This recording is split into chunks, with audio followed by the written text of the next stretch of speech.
Commissioners meeting. We have a quorum present. We will do business. And we'll begin the meeting with the pledge of allegiance. If you'd like to join. I pledge allegiance to the flag of the United States of America and to the republic for which it stands, one nation, under God, indivisible, with liberty and justice for all.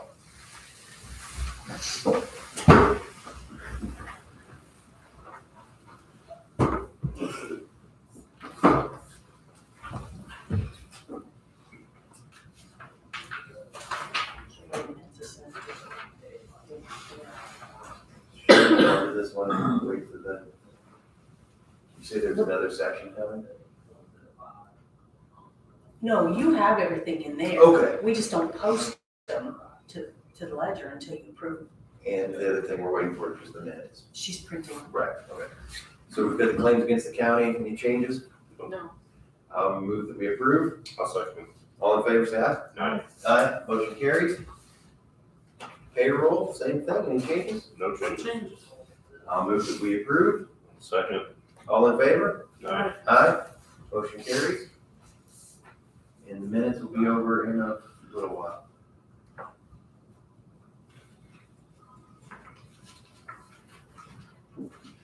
Highway report. Morning. Good morning. First thing up is the White Stallion meeting, which is set for tomorrow evening at 6 o'clock. It'll be at the Ironman Sportsman Club. Plan on going over there tomorrow morning and setting up, tables and everything, getting it all ready. So if y'all can make it, that'd be Absolutely. and we'll see how we go. Highways and junk ordinance violation, met with the landowner of the property Friday. She hadn't done much of anything. She said that she had a daughter that was in the hospital. However, she's going to be off today and tomorrow, and we'll get it done. So I told her I'll give her till Wednesday, but I think at that point, if she's not complete, I would recommend pursuing a fine and starting with a cleanup, if that suits you guys. See how it goes, I suppose. With yours, we're used to doing the junk ordinance situation where they come in and they have a hearing. Is there a difference when it's for weed violation, Mr. Schmidt, or Mr. Burke, either way? Do we don't just find somebody without having a process, right? Okay. I think under our, Or do we? I don't remember. I think under our ordinance, we would need to call them in and let them know that we're having a meeting on it. I can send them a letter if Steve does not work out, and then we can set it for a hearing if needed. Does that sound like what the board want to do? I guess I just didn't want him to send a fine or something without it going through us. Okay. I'll double check on that here, make sure that, okay. What if you have How three many business times? days? I don't remember what the process on that is. How many times have you spoke to her, or how many times have you been out there? Once. Okay, So that's what's okay, kind of raising my urgency level with it, and whatever we need to do, that's fine. you had spoke of it before, so I didn't know exactly how many times you've been out there. Okay. So, and we're getting quite a few calls on it as From well. other residents. People are concerned that nothing's happening, so. Sure. All right, the expiring service agreements, we had made the recommended changes that Greg had requested. We sent them back and we're still waiting from word from them. So hopefully we get something here in the next day or so and go from there. But I think they were gonna sign the agreement, and then I would bring that signed agreement in here for your signature, and then we'll be good. Next item, Gene Cobb is a site attendant at the DuBois site. He's been with us since October of 2003. Been real dependable and a valued worker that everyone in the DuBois area admired and appreciated. He gonna be retiring. And, wish him well. Rich Stetter is gonna be our new Du Bois site attendant. And we're, as far as replacing Gene, we're probably gonna look at maybe, first of the year or something like that. We'll see how things go with the roster we got. And the final thing down there, sanitation site holiday hours for 2023. Christmas Day and New Year's Day both fall on Monday this year, where the Jasper, Huntingburg, Ireland, Du Bois and Ferdinand sites are open.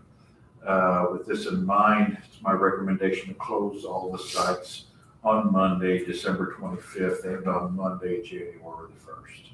Other than that, everything else will be the same.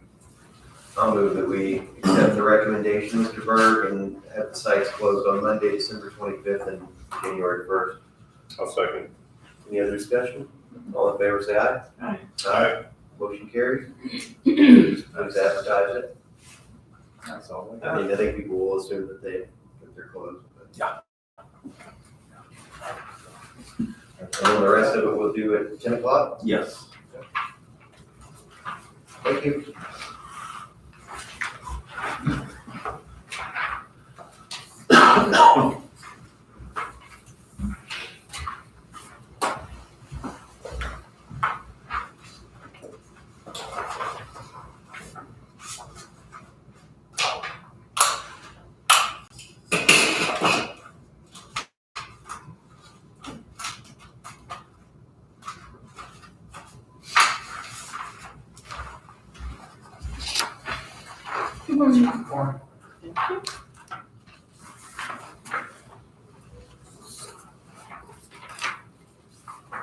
You guys need more readings?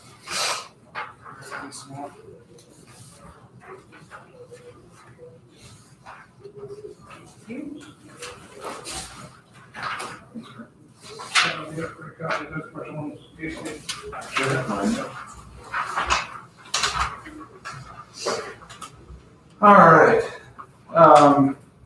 Safe Streets for All. I just keep it on the list, so nothing to report right now. On that one. So Dove Solar Park road use agreement.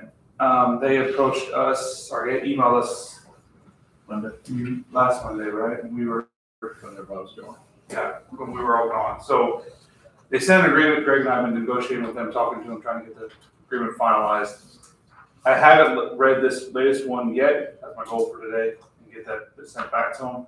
But I got it for you guys. If you guys want to review it, add the notes, you can make, give us your comments.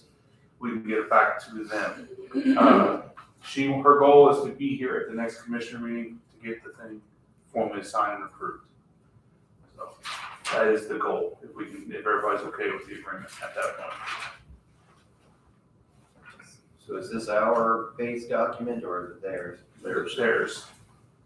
With our edits, we met with them in person and we were talking to them by phone. You met with them. I met in him person twice. Yes. I met twice with him.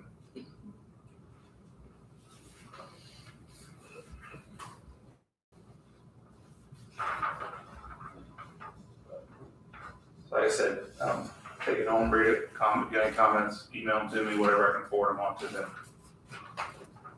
Will do.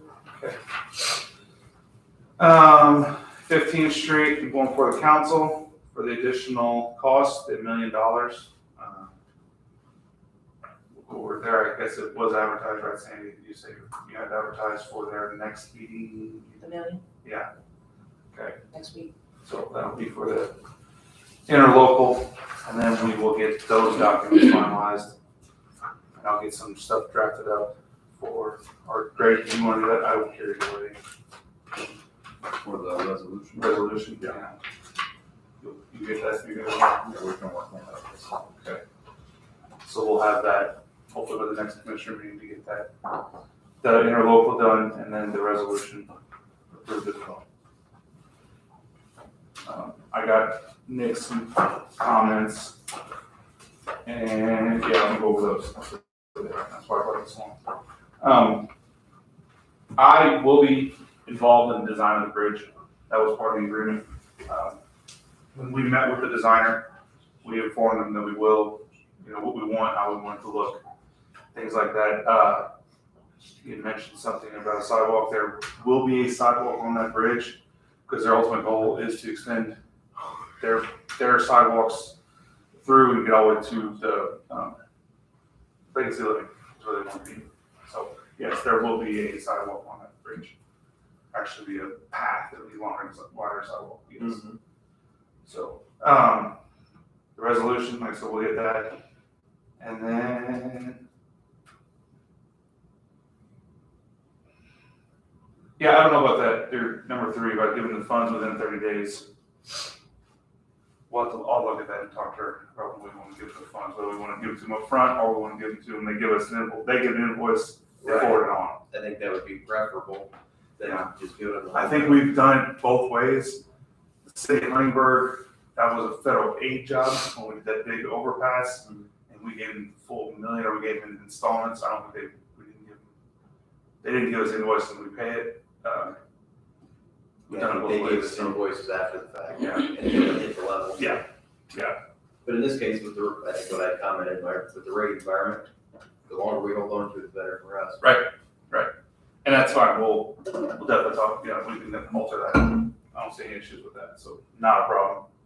So that is my main things. 420 North. The sign was messed with again. They took Kellerville sign this time because we bolted the 420 North sign to the pole, so they couldn't get that off. They tried like heck and they destroyed the sign, but they didn't get the sign. We've made some adjustments. It was all bent and. We had a weird guy. I caught him on camera looking at the sign for the night. Send me pictures of me looking at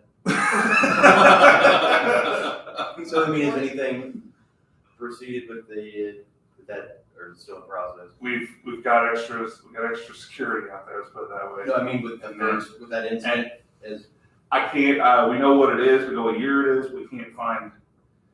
I talked to Jesus, and there's so many Jeep Compasses out there from 2018 that we don't know which one it would be.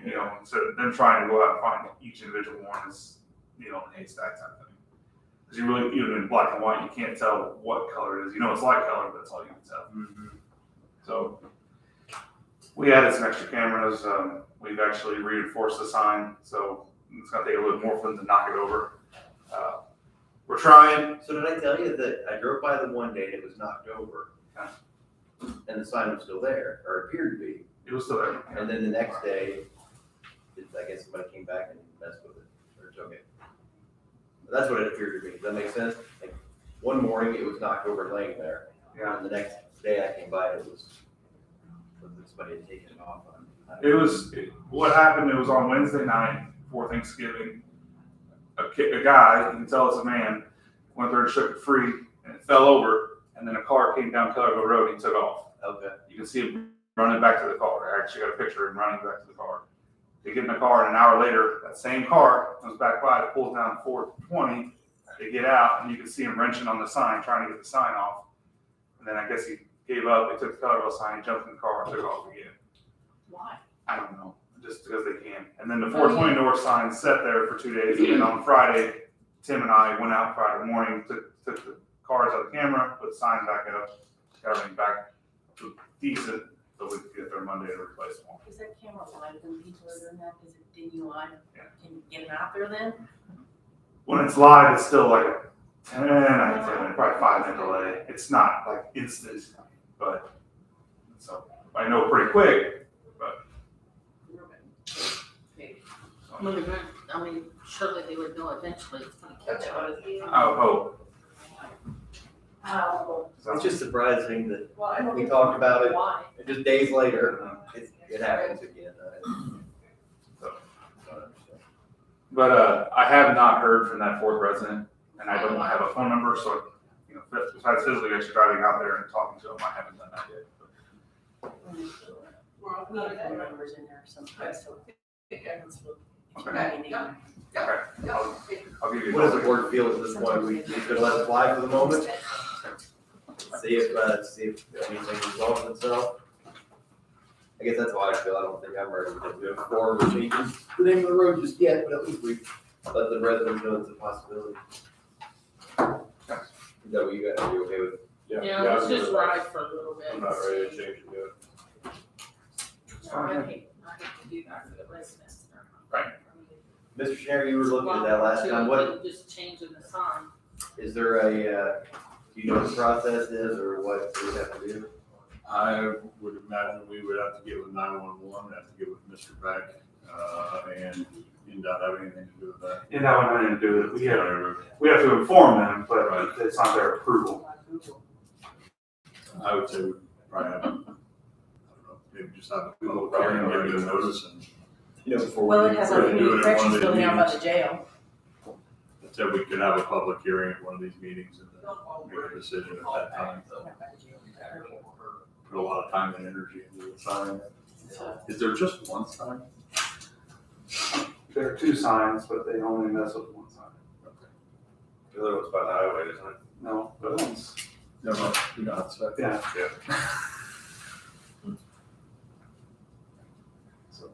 All right, well, hey, thanks for the update. Anybody have anything else for Mr. Wendell, for Mr. I Bird? do not. Thank you. Brent.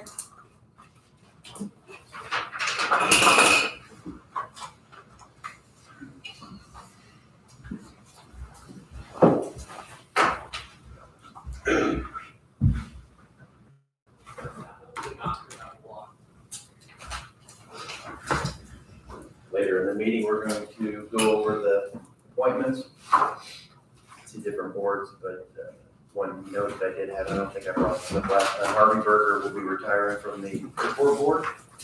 He's been on the board for 28 years, and it's 2 years shorter than our, this open John, who was on the visitors board, so that's still a long time, so I've asked Mark to prepare an award for him, and ask if they can come to the next meeting and we can present that to them.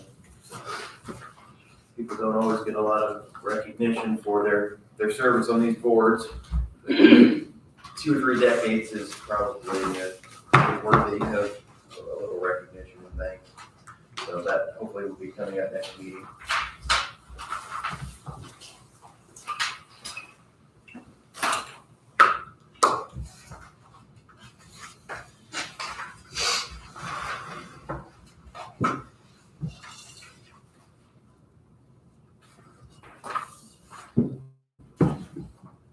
Last meeting, we discussed some ambulance issues.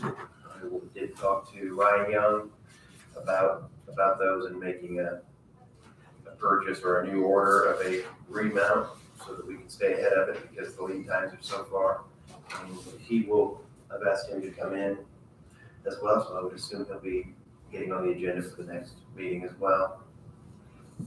Finally, from the last meeting, we talked about the internet usage at some of our sites that the county provides through that Okra grant that we partnered with SERS, and I did forward to both of you the usage for the last month of November for 4 of the sites, and it looks like, if memory serves me properly, I think Birdseye was having decent use, but most of the other ones it's less than a person a day, but I don't know if that's worth keeping or if it's not worth keeping. I would assume some of the places like Birdseye and Hayesville during the summer when people are using it, it's full of the public, it's going to be used quite a bit. But for November, not a lot. How long has it been there? How long has it been in place? Couple of years. Year. This is year 3, going into year 3. Of course, in the fall and winter months, it's not gonna be used as much, but There's no real reason to go sit at Hayesville Park and it's cold and rainy. So I just wanted to give you that update. We can look at it again this summer possibly and decide if we want to keep any of them open.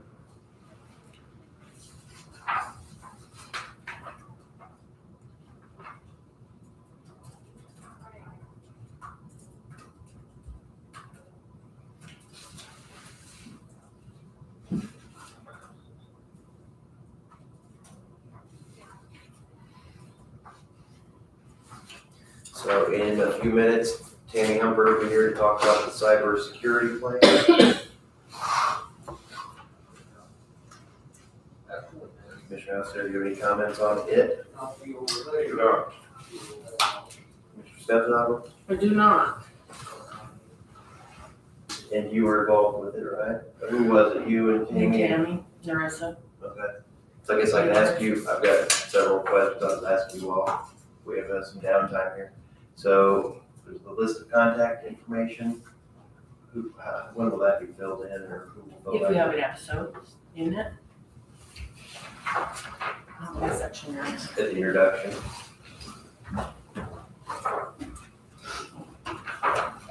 So I guess I should know the purpose of this section.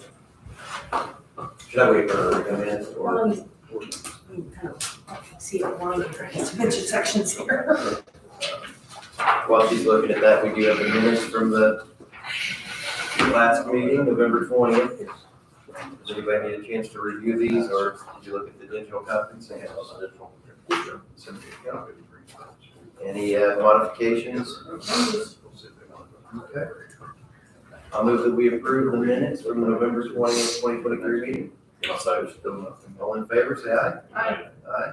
The motion carries.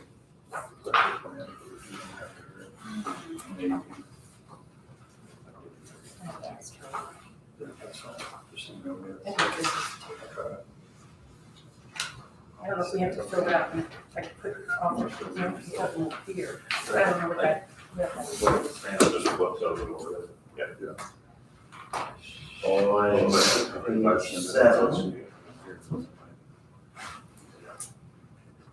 I guess, how was this? We just put this by our titles, not by the person, because we don't want to keep changing. Mhm. We're going to one. It says it consists of legal experts, risk managers, and other department managers, and then you consider an incident. Yes, that's, Here's the team. they talk about the information technology coordinator. How do we determine who that is, or?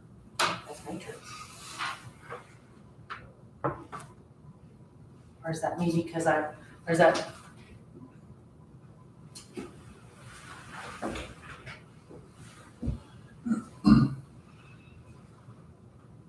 I don't think after I read through this, I read it, that we didn't have one selected, so. Maybe that's what let's go for Tammy. Mine's in the office. The book is open. Right? Okay, so. You reviewed that when we were at conference and Yeah, I can just wait for her. Anybody have any miscellaneous items for the next 5 minutes, Mr. Schneider? I can give an update here on the weed violation. Mr. Berg had sent the notice out.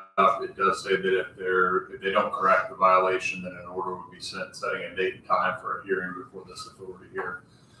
So if the board would like to do that, Mr. Berg thinks it might resolve itself in time prior to that hearing, but if we could go ahead and set the matter for a hearing, public hearing on December the 18th, whatever time we've got available, I can prepare an order and leave that sent out. Cindy? That sounds fine to me to at least get it moving, and then if it doesn't resolve itself, then we have. Correct, that may cause it to resolve itself, you never know. And hopefully we don't have to deal with it. It's always better when people take care of it themselves and get not involved. 9 o'clock. That sounds good. 9? And so that's a weed violation? Should be a weed hearing.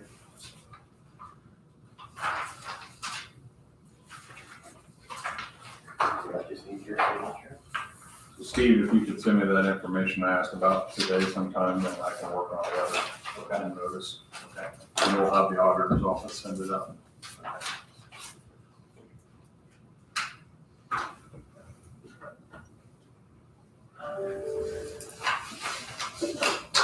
Anything else, Mr. Chair, for you today? No, I did look through that, solar energy ready community stuff, but I don't know if you'll want to talk about that later. That was for you or Yeah, I don't for even me? remember. Huh? Oh, yes, that's listed as a discussion item, so. So I had just looked at it again. I think from my perspective of the application process, I think that we would need to discuss and determine, we meet all the qualifications because we hit the minimum standards that the state sets forth. So basically in the application, that's like 1 through 10, 11.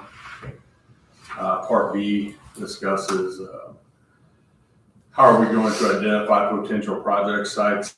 I don't know that we've had any discussions on that. I think that's just kind of up to them coming in. Fair review approval process with final approval that cannot be revoked.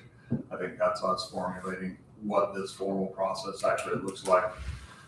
If that's them coming forward with a memorandum of understanding or support, or just doing a permit of some kind for them to fill out, determine if there's an application fee for that as well. We can put that together. I know the city of Jasper, they have, I know Brent also has permits that they utilize in the highway department. We could tweak and use as needed. And then how the funds would be used to, all that stuff, that how we implement our ordinance and what we do with the funds, if that fund ever gets funded, and we were to be recipients of it, what would our planned use for those funds be? We talked before about legal counsel, but some of it's more like an economic development for the region and the area that those projects are taking place in. So, yeah, further discussion probably needs to be had on that. The other one would be, what's the process look like as a uniform? I don't know that the way we are currently set up, without planning or zoning, we're not restricting locations for anyone. And then there has to be a commitment to that for 10 years, basically, that we're kind of standing behind that. If planning and zoning were to develop in the next decade, does that impact what we decide to do on this or not? You could say these types of projects are good for, depending on what type of zones you want, industrial or business 2, business 3, or I don't know. There's a lot of different zoning terms out there. There may not even be a business 2 or business 3, it may just be business commercial. So that's what I look at, and those are kind of some of my concerns that are not answered yet by you. So I think that both of you got a copy of that last time. Have you give a thought on it? Not this time, no. So we can keep looking at it. Again, I think it's relatively new. And there were some, I looked at it over the weekend primarily, but there are some contact numbers on that website in Indy. I presume they were not answering Saturday or Sunday. So I think something we need to address is at a minimum the permit process. Since it says we are the permitting agency, we need to be able to have, if nothing else, a paragraph saying we understand to vote on that as the permitting agency, saying you have to do these 3 things and we can give you a permit. I don't think we want to stand in the way of what people are doing, but we probably need to have something clarified instead of them coming in saying, how do we know when we're allowed to move forward or not? Right.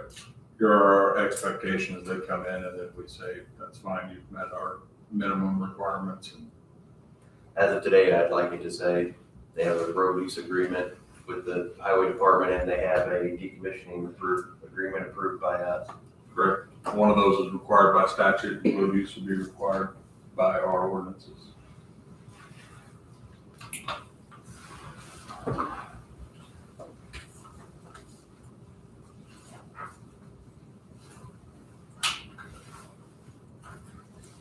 Is anybody opposed to moving forward with any of that?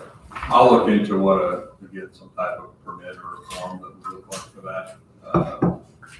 And again, that could be beneficial to know maybe not the minutia of the project plan, but again, the location, the approximate size, things of that nature. That would be beneficial for, our use as well. And just something with the signature on it saying that they're going to abide by the rules. Correct. Okay, thank you. Yes.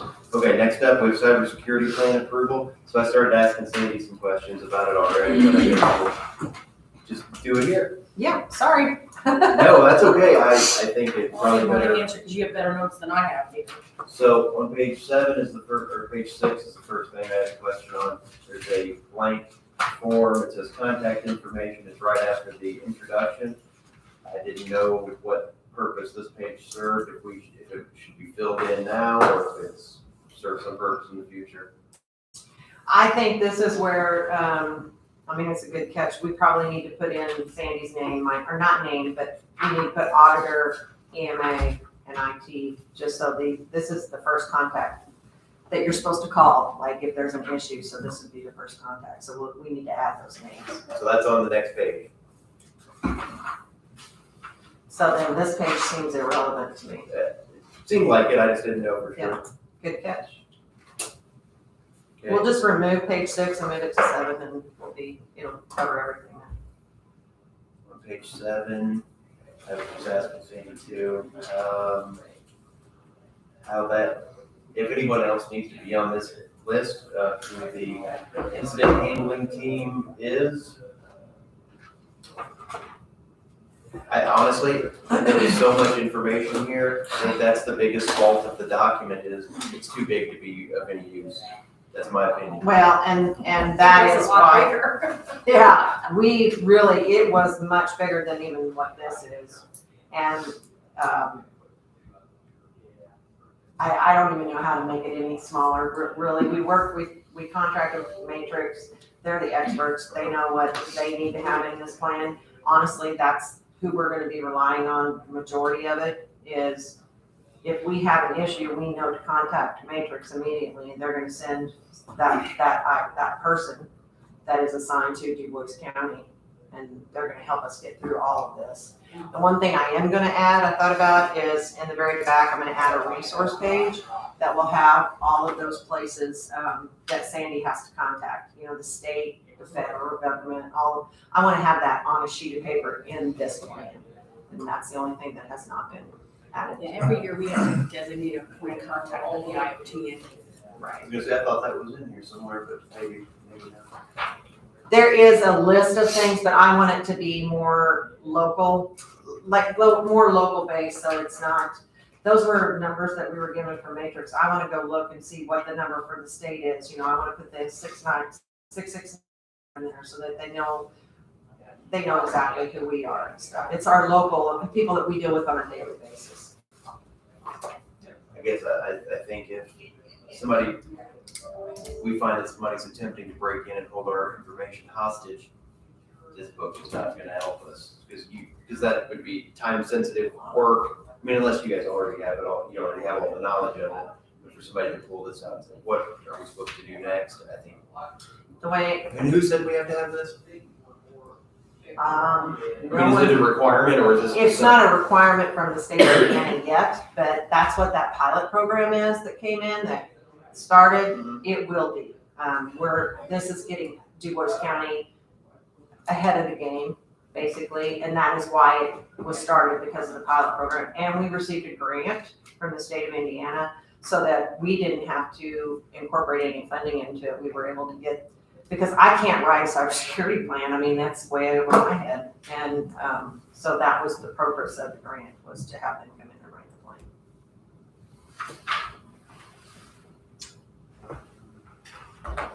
cybersecurity is just a huge thing. It talks about an incident response commander. Who's our incident response commander? Right now, it's our auditor. I mean, it was just, I guess I found a coordinator, a commander.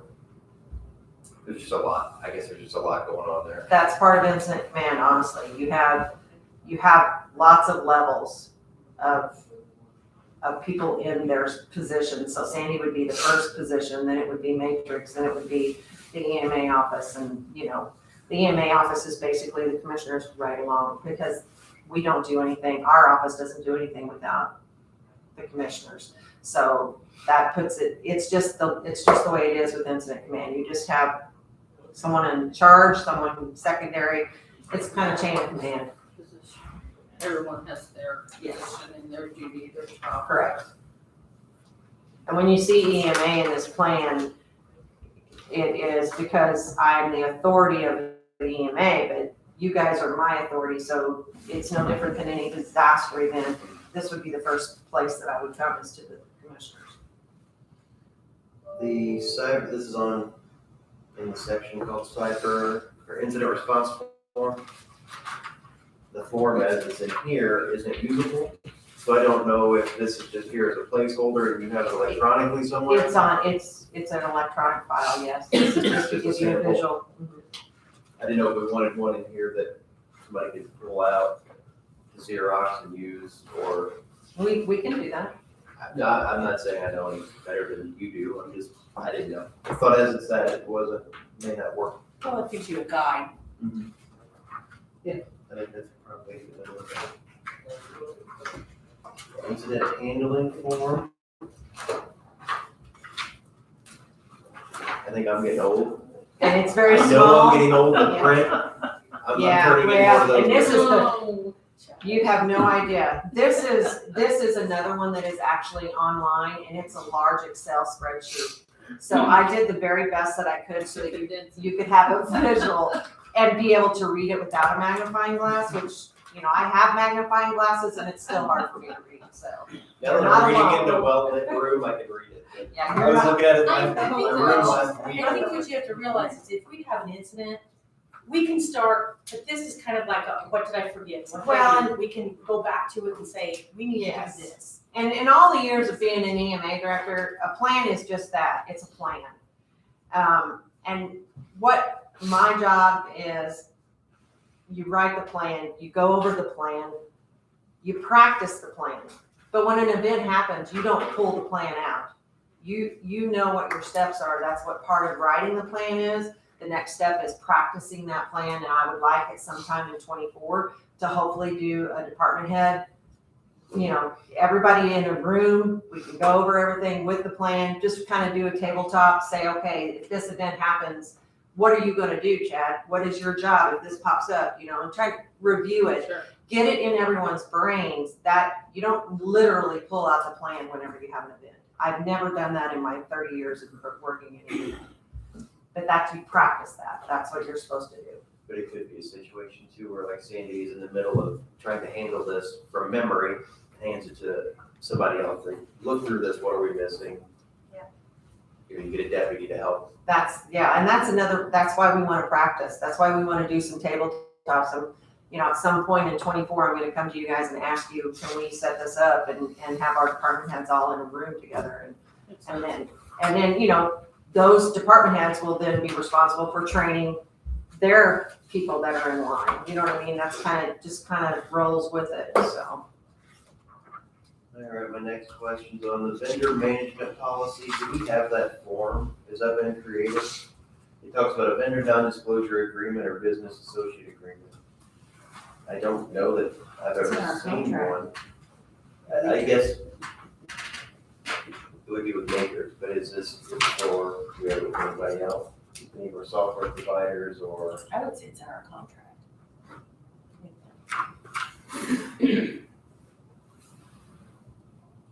It says a vendor risk assessment must be performed on vendors with physical or logical access to confidential information. Feels like your office and the treasurer's office all have software and assessor's office. I just didn't know if this was a page that we needed to maybe focus on making sure we have pieces in place to do it. I know in banking, we do the same thing, where anybody that comes in the door, they have to fill out a certain form so they know what the expectations are. And I think that that's what Sandy assumed, that because of the contracts, that it was covered that way.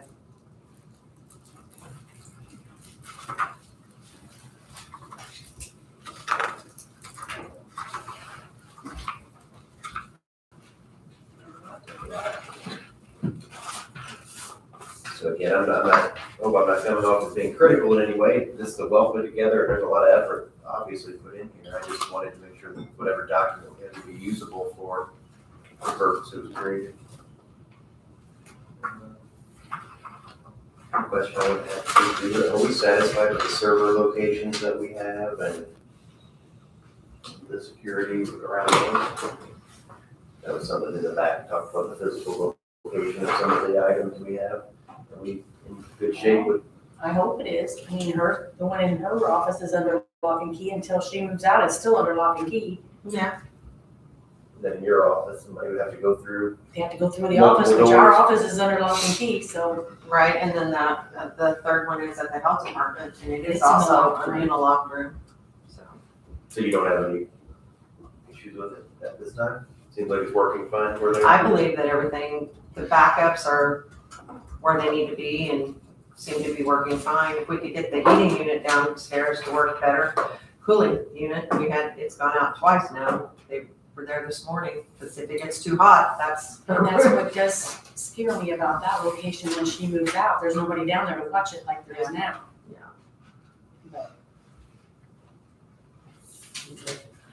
I don't have anything else. I thank you for the document. So it sounds like there's just a couple minor Yeah, we can changes. make those tweaks to that, and, again, it's not something that you guys have to sign off on or anything. We just wanted, Sandy and I just felt it was extremely important that you knew that this was here and see what your input was and get your approval for the plan before we even start doing anything about training, et cetera. I'll move that we approve the plan as it's been presented with the modifications discussed.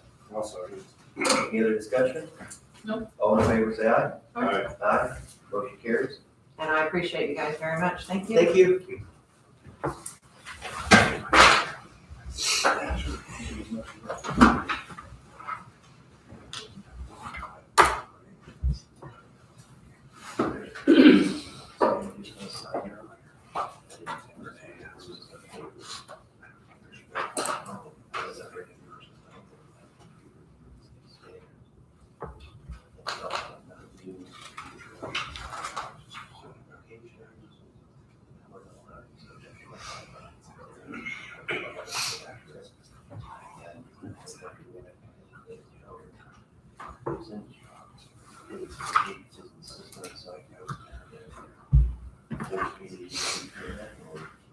That's if you're coming into our database, which you're not.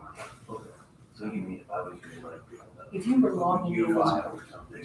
if you were logging into our system and getting into, like for me, if I was logging into our tax system, I have to do by VPN.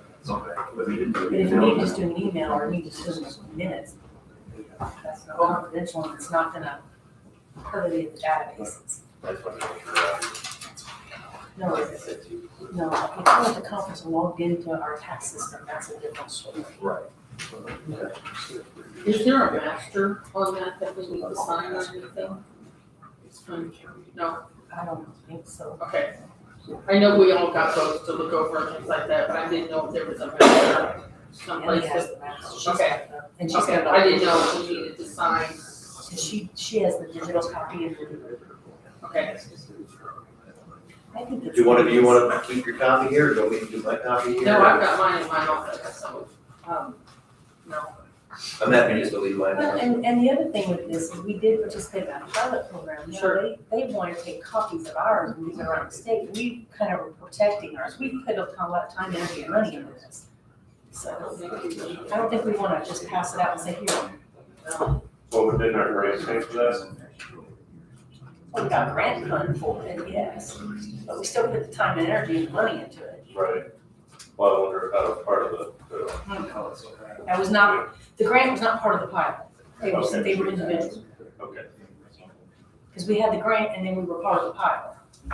I didn't put my blood, sweat, and tears into it, but I guess from my standpoint, we still send it to other counties all the time. So it's like, they're documents, so I mean, yeah, if they needed it for a if it can be a benefit, I don't see the issue, and I mean, we didn't spend any more blood, sweat, and tears by sharing it. We're just helping someone else not have to. you disagree? I'd like to have them have a little skin in the game like we did. Right. Well, I kind of agree with Cindy as well. I mean, if you want to share a few things that you have in your plan or something, but as far as handing the plan over to someone and let them mimic or whatever, I don't, That's I'm not what, so that's sure. what, she wants to just take it and hand it out to everybody. I don't know how you plan. Yeah, I'm not sure. And I think we tweak that to be specific for us. I think other people need to go through the process and make it for them. I can see where it would be a benefit to the county to actually, like we talked about here, nobody's gonna go through it. They've already went through it to create it, so there's a benefit in the process. But, I don't know, I guess it's a public document, but maybe this one is through. Security stuff doesn't have to be public documents. Look, I'll let them figure that out. We spent over a year on that. Really? Wow. Like I said, I can tell it's a well put together plan. It's Nice. just some of it didn't make sense to me. It's in my office until, I had other things to review when I was in Indy. He worked on that and I worked on applications. Yeah. Right? We discussed that, Jen. Yes, we did. All right, let's talk about health insurance. Good morning, guys. Good morning. We got a How are little, you? little presentation we can walk through as we Okay. go through it. Well, not Tuesday. No, this was gonna be pretty simple, but, so. You guys must not work as hard as our cybersecurity. Yeah. It's hard to follow, you know?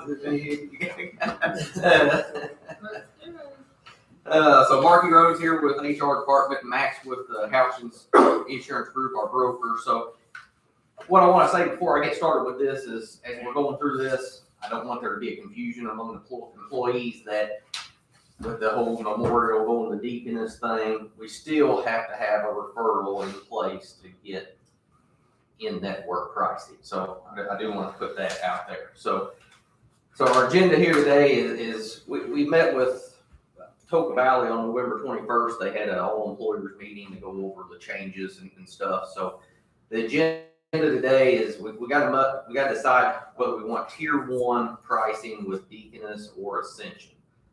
The other one will be tier 2 for the discount. So currently we're with Ascension because that's the only one we had to choose from. So Toka Valley, they've negotiated a direct contract with Deaconess in 2024. The discount will be a percentage of Medicare for Deaconess Hospital and Deaconess Professional claims. The Women's Hospital, that's going to be a direct percentage discount service utilized there because premature babies and deliveries, that it's not realistic under Medicare. You know, Medicare people's not having babies. So we're going to do a direct percentage there. So no TPAs in the net in Toka Valley network has the ability to reprice claims on a percentage of Medicare. So Toka Valley's partnered with Zealous, and claims will be sent to them for repricing and then back to the TPA for claims. On that, there's going to be a per employee per month charge of 75 cents in 2024. That's going to increase to $1.25 in 2025. And that's going to just be added to our current Toka Valley fees. So essentially our network fee is going to increase in 2024 from $9.05 to $9.80 per employee per month. So as we compare those on the next page here, Back up. I don't think I understand anything you said so far. okay, so I just want to make sure that I'm on the same page here. Toka Valley, they only had a partnership with Ascension, so that's the one we got the 90-10 discount on. Mm-hmm. Moving forward into 2024, it's Ascension or Deaconess. We can only have one to get 90-10 You price, only have one, okay. yeah, and the other one's going to fall back to 80-20. But there is a fee, going to be an increased charge in this because no TPA can reprice as a percentage of Medicare, which is how the contract is with Deaconess. So we're going to have to, it's going to cost us more. It's going to cost us 75 cents more per employee per month. And it's a requirement that we go through, that we make a decision. Yes, We absolutely. can't, basically, you lose the discount if you try to, there's no going direct, there's no finding some other party. No. you know. It'd be in your best interest too as well with the new discount. So currently, Paducah Valley has a direct contract with Ascension, and most employers currently right now have that opted in, and it would go to like your 90-10 meaning, you know, the employee would pay 10%, county would pay 90. But just recently getting this affiliation and what you call it, kind of ownership or sponsorship with obviously the local hospital with Deaconess, they went out and negotiated with Deaconess. What we're seeing is a lot of employers that we currently work with are picking with the Deaconess instead of the Ascension. And the reason for that is you're probably going to see, whether you like it or not, you're probably going to see a lot of referrals from Memorial going down to Deaconess going forward on more stuff. Especially with the local hospital now being affiliated with Deaconess, you're probably going to see that a lot more than compared to getting a referral up to Ascension. And where's Ascension?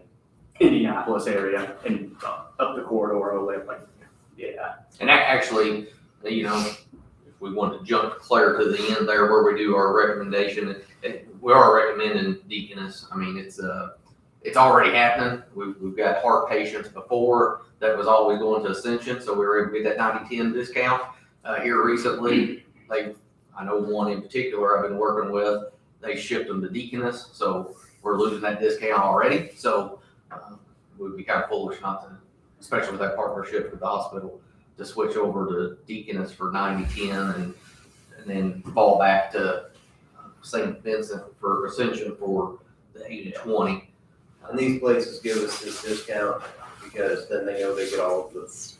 Basically, they're saying, hey, we'll give you more steerage if you give us a better discount than compared to X. And one thing to keep in mind, if you like the Deaconess, it's not like your Ascension's going to be out of network. It'll just go down to that 80-20 benefit instead of the 90-10. But And you don't go there unless you're referred. correct, exactly. You start. Yeah, and it'll be the same with You Deaconess. You'll still make your can't just go straight there exactly, yeah. Yeah. Otherwise, it'd be 60-40. So unless out of it's an network. emergency. Yeah, exactly, yeah. And who else does the same work as Patoka Valley? Anybody?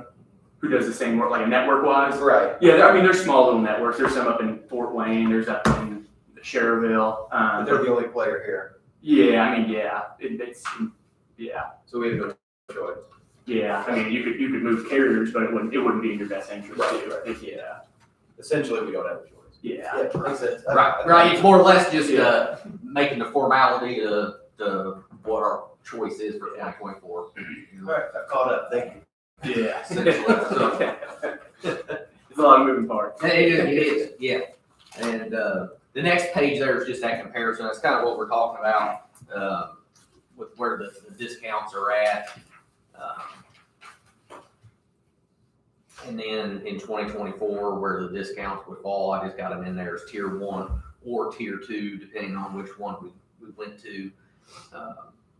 But like I said, at the end of the day, it's pretty clear. I mean, I was at that meeting and about 30 seconds after the presentation, I kind of knew where we should land at, with Deaconess. So that's just data there. On a sidebar conversation, they mentioned this. We don't have a lot of people utilizing Davis County Hospital, but currently we're receiving a 20% discount in 2024. Anybody that goes to Davis County Hospital will be getting that 50% discount. So that's big, but we don't have a lot of financial numbers going to Davis County.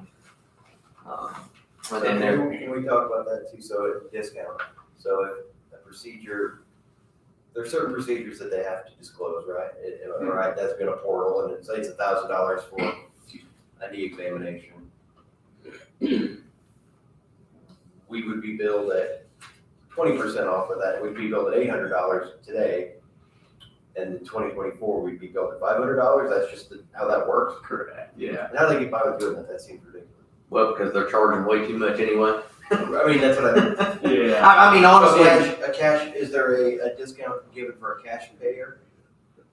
I mean, Not so much. Yeah, I mean, not so much. And the big drift, I'm talking with Alyssa Brosmer at Patoka Valley, Davies County wasn't seeing a whole lot of steerage really at all from any Patoka. There's one up there, there's a company up there we work with that goes there. So they were hoping this would maybe get them more steerage. People around the area coming there. I don't know if it truly will, because most of yours are based right in here in the area. But yeah, your assessment's correct. So basically, it's kind of like any other market, like buying furniture. Furniture has a list price of $1,000 for a chair that really sells for $400. I mean, it's Car market too. car market, yeah, I mean, so it's just kind of a silly numbers game. well, I mean, if you think about it, 220% of Medicare, that's a deal for us. Yeah, I mean, 220% of Medicare, we're saying that's a deal. So So they're already getting by, getting half of that through another page, so we're still overpaying on it. Yeah. So, but that's still a deal in the healthcare industry. I think I understand So that. that's the whole thing of having a network. Yeah, yeah, exactly. It captures you to go to there. Yeah, exactly. Yeah, you can't shop your knee replacement around. I can't go to California and get one just because I want to. Yeah.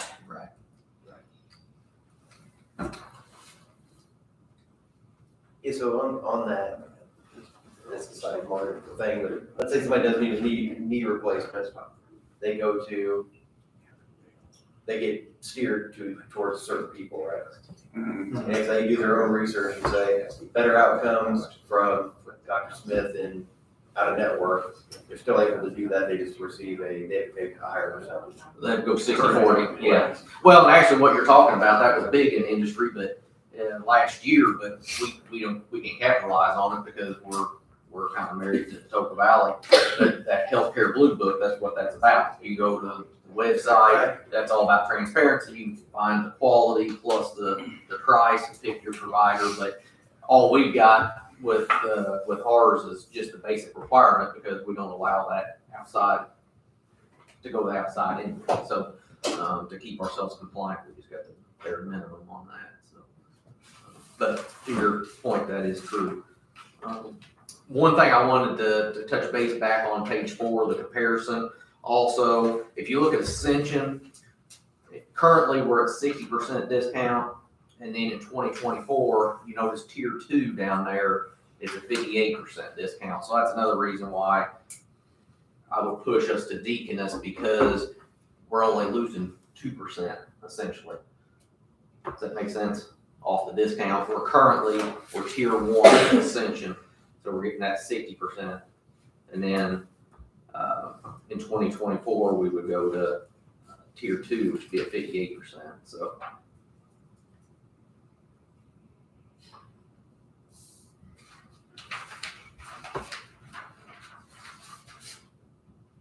So you're going to gain a whole lot by moving it to Deaconess, and you're not going to lose a whole lot by having Ascension as your tier 2. Well, people who are currently at Ascension, they'll be affected.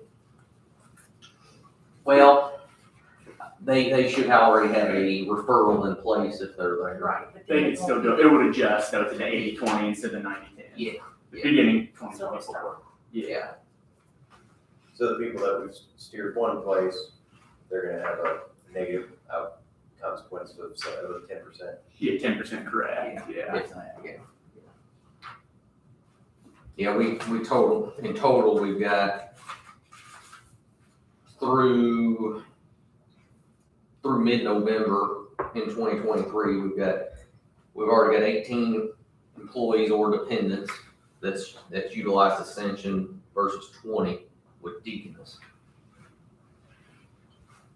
And you spend almost $100,000 more at Deaconess than you did at Ascension for the plan pay. So that's another reason why I'm saying go with Deaconess. I don't have a reason to not go with the recommendation given to us. Commissioner Stefano, give a thought? No, I don't. I'm just trying to absorb all. Yeah. And Oh my God. yeah, that's a lot of moving pieces there that. Yeah, a lot. I believe today you're wanting us to make a decision on the, Yeah, to basically tier 1 with Ascension and tier 2 or tier 1 with Deaconess, tier 2 with Ascension. anyone have any questions? No.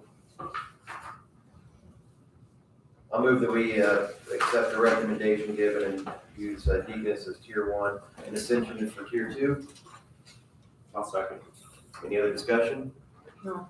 Any other last comments? I don't think so. All in favor, say aye. Aye. Aye. Motion carries. All right. Anything else? No, it should be good. Thank Thank you. you all. Thank you.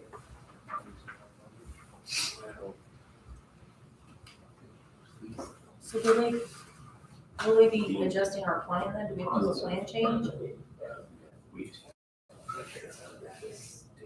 Hey, Marky? I think they already put her on the board. Because if we have to do a. So we can always get down to here. Do they not have the same specifications down there? That's the same They very do, right? Well, we have to do an amendment to the plan. Yeah, so yeah, Dave's aware of that already. We've been talking with him. He's kind of just waiting for us to give him the Okay. word. Just was Yeah, curious. it'll be need to put in the SPD, but then Dave's getting it updated this week for us, so. So will they have to sign off on that, or is this already just, Yeah, we will need to be signed off on. just so you kind of? Yeah. Good question about St. Mary's? Or? You had mentioned Indianapolis, they have a place at Evansville as well. Yeah, Yes. yeah. Okay, But a lot of Yeah, it make gets pushed sure. up to the cardiologist up there in Indy. But if they send them to Evansville, that would be no problem either. Yeah. okay, I didn't know what was available at Evansville versus Indy. Okay. Now, when that new, thing comes here, is that affected by this anyway? I don't know who Mercy's with, but. I think that's, oh, were you gonna say something? It's just an urgent care. Yeah, I it's know, just gonna be, Will our people be, will that be, That'll be something we'll have to decide on. I'm not sure if Stoke Valley will pick them up or not, but similar to, which one was it that went out of? does it miss? Zip. We had excluded in our plan document where we included ZipMed as a in-network provider. Now, whether Coke Valley will pick them up or as a network provider would do. Well, I just know in this area we don't have a lot of urgent care, so yeah. that might be something that, I didn't know if they were in somebody else's network. Yeah, we'll need to check with Alyssa on that one. I'm sure there's already been talks, but So do you have any info as far as what's happening to our hospital here? And that might be a question for Sean too. We don't have any, okay, Ryan told me they're still in negotiation. okay. Yeah, well, it's still- that it's was all I needed yeah, to it's know, all- it's because still a lot of TBD, people yeah. ask me and I don't know what to tell yeah, I think a lot of people are still, there's a lot of negotiating still going on. You can probably hear even more, you may know. They're gonna be entitled about it. them.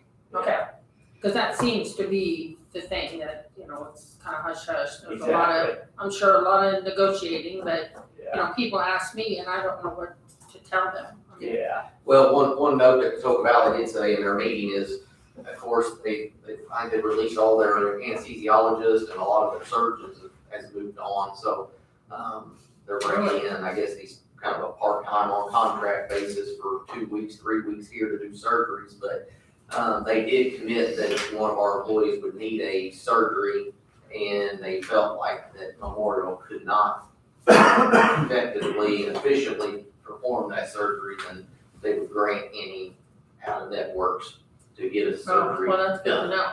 So, That's good. to know. until I guess all this gets resolved and through the wash. every Sure, time and it I goes know through that there's a the lot of talk that needs to be done, a lot of negotiating. yeah, It would be nice if the public knew oh, yeah, a little bit more of what's Yeah. going on. yeah, I mean, you've got in-network, out-of-network, and the especially public, all the employers, yeah. yeah, they need to know. So it's been going on for quite some time, and I just think that they need to know. So the motion is just. Okay, do this, right? all right, Thank you. thank you. I was scheduled to have a procedure and my guy disappeared. Yes. So I exactly know, what I I was talked to asking. It was, I mean, there's quite a few of them that. I had a Monday procedure and they told me Friday, he's not here, he won't be here anymore. So I'm not sure what's going on. Steve. Job classification. Morning. Good morning, Sean. So we got a little new parts here at the health department. I just need to kind of get hammered out before the end of the year. As you're both aware, we created 2 community health worker positions for our pre-3 program. Joanna Butler is our current school liaison. She has moved to the bilingual community health worker. So we hired within. That leaves that position open.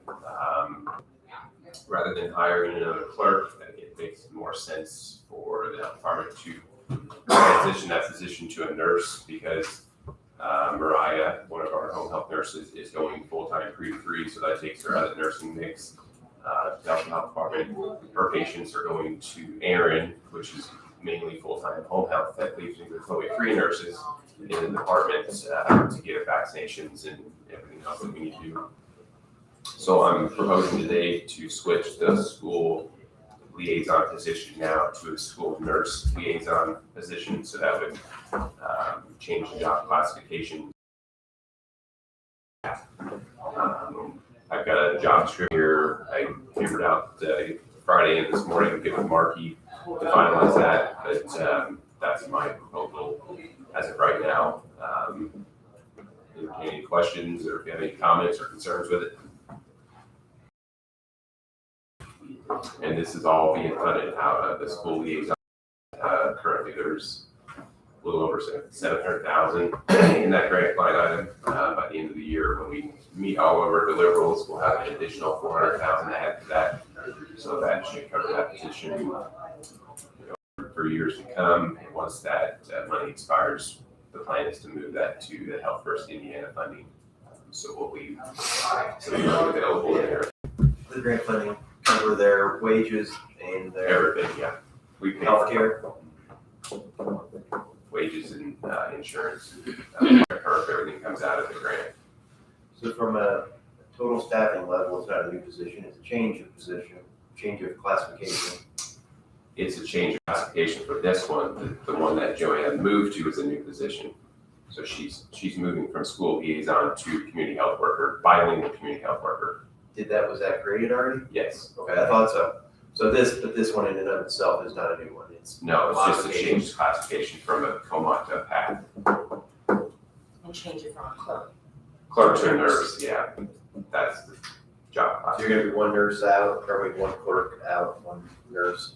Well, I'm hoping this nurse can do basically everything that the clerk would do, plus the nursing. So the school liaison positions mainly during the fall months is running the drive-through, so checking people in for flu shots, COVID shots. And then the nurse, we have a PRN nurse typically that will give the vaccination. My goal or my hope is whenever it's slower, this position will be able to do both. We won't need a PRN whenever it's slow, but obviously when flu season comes and COVID comes, we'll need both of them because it's, we've got 200-300 shots come through there a day. One person can't do that. And then there'll also be obviously the school liaison, working with the school nurses to get vision and hearing screenings. We want to try to start a dental program in the schools because that's what the state's really pushing right now. So hopefully this nurse will be proactive and be able to get that done. And then we help with substitute nurses at school. This nurse will hopefully be able to do all the school clinics or help with the school clinics, which then would take some extra time, or it would give our nurses in health department extra time to be able to get whatever they need to get done. Can we see what you have? The job description, sure. Basically, what I did is took the public job description and kind of combined it with the school liaison clerical position. So it's pretty lengthy, but I have to give them all those duties because they have to kind of be able to do both. And you said West Comont 3 I think so, yeah. going to Pat. Probably, is it 4? One of my other nurses, I did not look that up, I'm sorry. I think it's probably. Salary would basically be similar to, So clerk translator is Comont 2. Is that it? no, that's not under my line item. That's Marky's translator. It would be the school health liaison or school clerk translator was put in here long ago. We never did hire that. I just wanted to make sure I get the right. We might need COVID clerk. And that's Comont 3. Yeah. We never hired the clerk translator because the county approved. So it would be, RN would be PAT 5 or 4. Yeah. And nothing that you're creating here with this is going to adversely affect how other staff members are saying that person's job classification is different than mine, and you've thought through all of those things that it seems like it's not gonna cause them trouble. I don't believe so. I mean, everybody knows this morning before I came here, so they heard it from me rather than in the minutes of the news, so. Okay. Everybody seemed fine with it, nobody jumped up and said, ooh, that's not fair, so. You kinda got that now anyway. I You mean, kinda my, got that with the home health, or some of your nurses are pretty well. I mean, pretty well, we're cross-trained. I mean, anybody out there can do anything. That's for a reason, because, you know, I've got, Katie going on maternity leave here real soon, so that's gonna put me down another nurse for potentially 12 weeks. Hopefully we can get this one started and trained and hired pretty soon, because I will be down to 2 nurses in the health department. Luckily, it's during January, which is a little slower, but, yeah.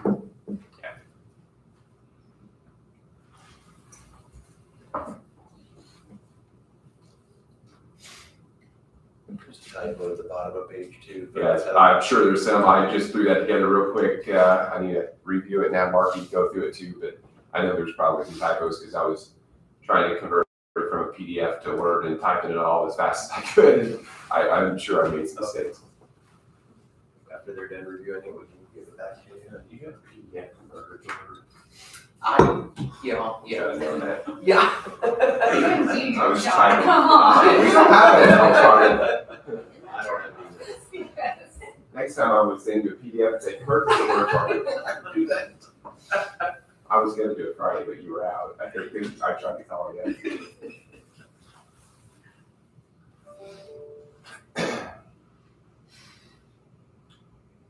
I guess while you were doing, can I go over one other thing, and I think Greg's got something to bring up yet too. Sure. Wait on mine. Okay, so with the pre-3 program, we basically got everything out of our storage into our new building that we built. Everything's good there. We're trying to convert the space we have storage into offices now, which is right on the other side of Wick's wall. So sometimes Wick can get a little loud, or our office can get a little loud. So I'm wanting to get a little bit more privacy between those two, basically between those two offices.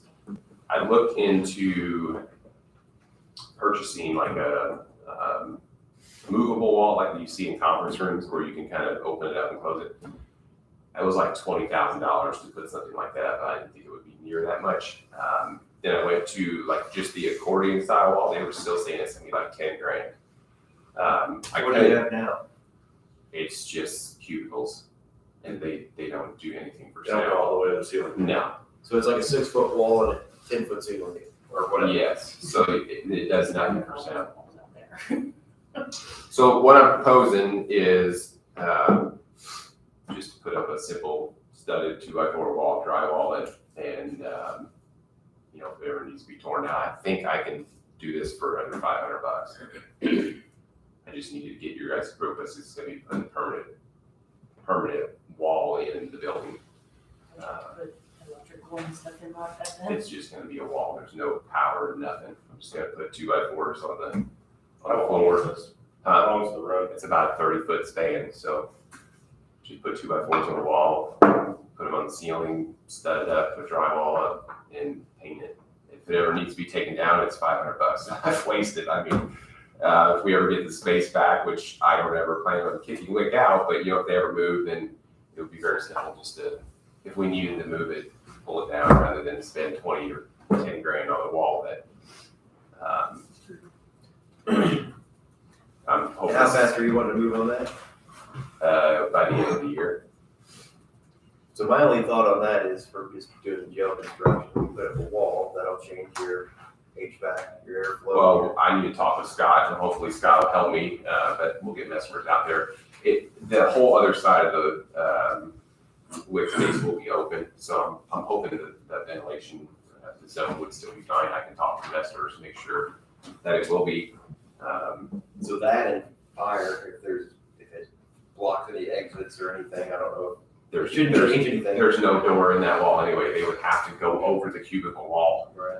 That's not gonna happen. I don't have a problem with them doing it, you need to go through make sure you have people look at it, you may talk, like you said, to Messmer's, or talk to even Councilman Quisner, because he has a little building experience, he may be able to help your Scott. Anybody else have a question or problem with I that? don't have a problem with it, but I can't imagine I get nothing for $500. Right, 2x4s and drywall and paint, it was And then, You doing it yourself? me and Scott, hopefully. Really? Awesome. Okay. Then it could happen. That's a little different. okay, that changes. Nobody else will show up for $500. No. Cheap. I need you to talk to me then about that, because again, it's an improvement to a public building, so it can be quoted unless you're doing it with your own work staff and a different list for that. I'm hoping Scott will help me, if not, I'll do it myself. I do everything else, I mean, couldn't be that hard. Do we have any, I guess, I'll say that we move to allow Mr. Warner to make the building modification after he checks with maintenance and HVAC. All in favor of the motion, say aye. Hi, Aye. but you're working out for you Motion now. carries. I appreciate your effort, your willingness, so it's good for me if it helps your department. Yeah, I mean, it just to give away privacy and then our staff privacy. They, a lot of times are on phones and babies crying, it's been said a lot, we need to do something, but, until we put offices back there now, it's gonna become a real problem. Are you gonna do it on, I mean, maybe eventually you need to do it on the 911 side as well? Like where the 911 has their, where we meet there for our board meetings, it's the same way. So Well, that's gonna you're be using the, space. that's gonna be the pre-freeze conference room, where they have to have, group meetings. Because they're gonna kind of be their own little animal back there. And then, behind there's their storage, we're just gonna make that the pre-freeze storage. So, just a question, once 911 moves out, you're gonna have construction in there to change that area, are you not? Not really moving walls, we're just putting doors in to access it, and then, that's gonna be our training and educational facility, so we can have meetings. We don't have a conference room anymore, because Connie's office is in our conference room.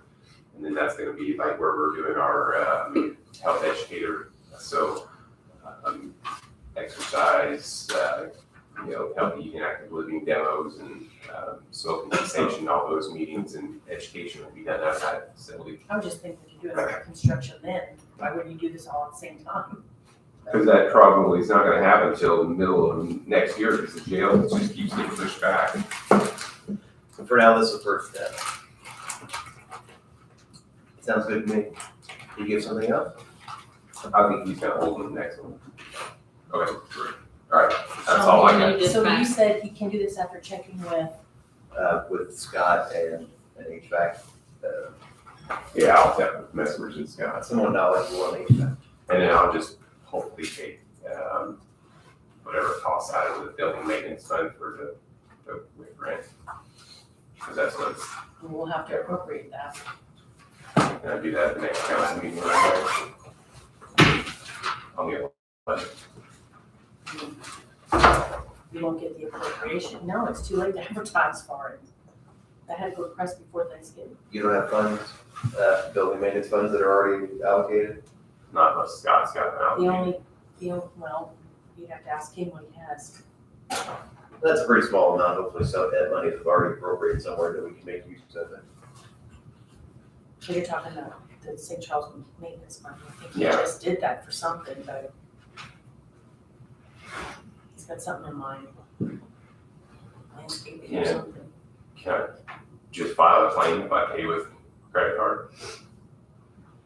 You still have to have the I appropriation. know, but then I can hold it, turn it in. You're not supposed to do that. Okay, I'm just asking. I mean, I need to try to get these offices done before You the have to year. have the appropriations before you can.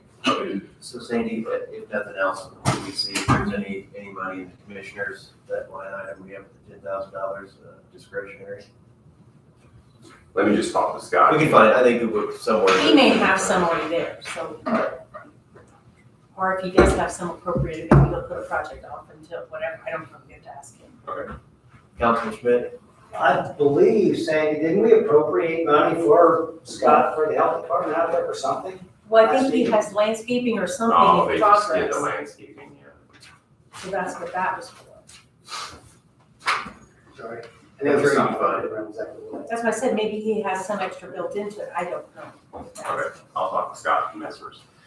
Anybody else? Yes, sir. All right, thank you. We might need a break. You okay? I'm good. Okay. Next up, it says phones. Phones. Is that what we're talking about? That's what today? we're talking about today. That's all. I got very descriptive in my description. Yeah. We feel that our current contract has run its course with our provider of FullNet, so we are investigating some internet-based companies to take over our contract, hopefully starting in January. If we can make a decision that quickly. We did quote out So 3 FullNet provides phone services? currently. I wasn't aware that. Yes. All right, yeah, I didn't know that. We would like to make the switch. It's more cost effective and we can get the same service to make one of these providers here, our phone provider. Our preferred, we did price out 3. Our preferred one would be the Nextiva. It is the cheapest option and it also provides us with a physical phone. All of the services provide us with an app that we can download to our cell phone. So if we call through the app, it looks like the office number, so people aren't getting our personal cell phones, but we can still stay in contact when we're out of the office. And they all integrate with Outlook, which allows us to get voicemails through our email. So again, if we are away somewhere, we know we've got a voicemail and we're able to contact that client in a timely manner. So they all provide that service. It's just that Nextiva will give us the actual physical phone and none of the other services will do that. So that is our preferred one. But I'll leave the decision to you guys. Does this run through your current physical phones or is it new equipment? We'd have to get new equipment. Nextiva is willing to waive that equipment. You'll see on this first page, the Poly VVX 350 Dex phone. It's $220. They're gonna waive that $220 fee if we sign a contract with them before the end of the year. Okay.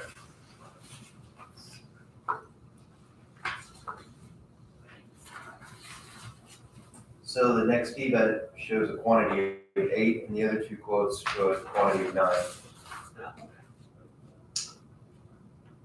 I don't know why. I mean, I just I wanna think make we sure- miscounted.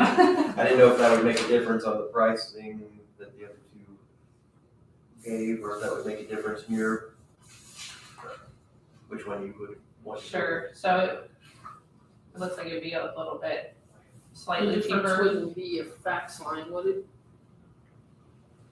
Fax line service for, is that the difference? I don't know, Angela, you know? That's probably where I just said the wrong. Set the wrong number? Yeah. Okay.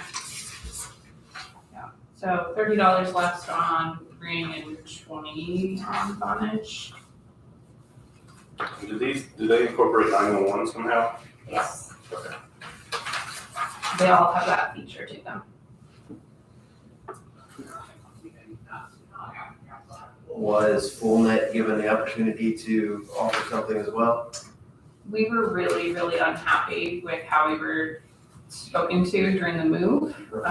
He has just not been the best to work with, and his price is double. And we call him nearly monthly for service issues, so we kind of feel like it's run its course. I see. But yeah, So currently the county pays for a phone service for your office. yes. This is just going to replace. Mr. Schneider, do you see any issue with us taking an action on selecting one of these with? 3 quotes provided. Yes. I think that'd be fine. Commissioner Husted, I'm happy to go with their recommendation here. Commissioner Stefano? Agreed, with Nextiva, the recommendations. No, good. Yep, I think I'd be okay with it too. Just want to give it one last look here. Yes, please do. So monthly, So all these letters and Coffee by any chance? you can have mine. I was going to say, you have on that too, whenever we're done. It's just hard to type when we're on the phone back. Yeah.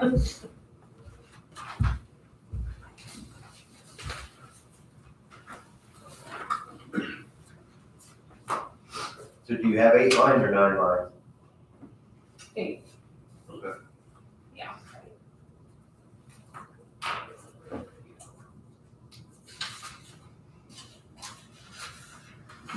So then the setup fee is $284.09.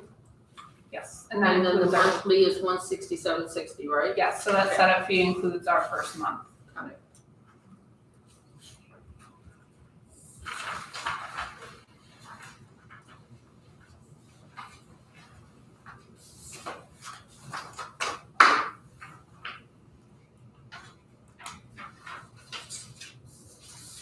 Everybody ready to take action? Yes. So with these folks, do they have a contract as well, or is this everything you get with this agreement? Is That's extended? Mm-hmm. So I'll make a motion that we accept the quote from Nextiva and allow the extension representative to sign the agreement. Second. Any other discussion? All in favor, say aye. Aye. Aye. Anyone opposed? Motion carries. Who's gonna sign it? Just her representative, because somebody has to sign it. So generally, we have to sign all the contracts, so we're saying that they have to Thank you. approval to do that without having to bother or come down. Anything else? No, I don't think so. Thank you very much. All right, thank you. Yeah. Was there a cancellation or anything of the other one? We have not talked to him yet. She Okay. did, and she now, yeah, we wanted to make. Is this gonna be just paid out of the phone line, or is money in place for this, or We're paying for it every year. Okay. This is replacing what they have currently. do they have enough in this year to do? Are you gonna do this in this calendar year or next year, or is this budgeted? So it will start January 1st. So it'll be paid in January, Yes. and you have a line item for phones. Yes. You said this total is less than what you're paying this year, so you would have budgeted for the right amount, or you'll have more in the budget. I think this quote came in, I think it was $100 over, so I will need to move just a little bit of money. But it's $2,500 less than what we're currently paying, so I think it's a good deal. Sounds great. Do I need to get any contracts to you from format with the cancellation or anything like that? Just like it was canceled and then we're gonna try to. Yeah. Well, our last Service. agreement was 2017, so I don't think you can stand on either. But sometimes But yes. if you don't negotiate, it doesn't renew month to month, and that's probably what it is. Yes, I will talk to him. Okay. Thank you.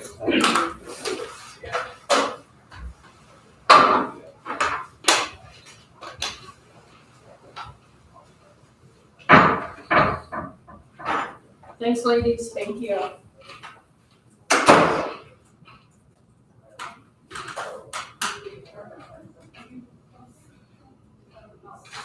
It's not the first time I've heard anything.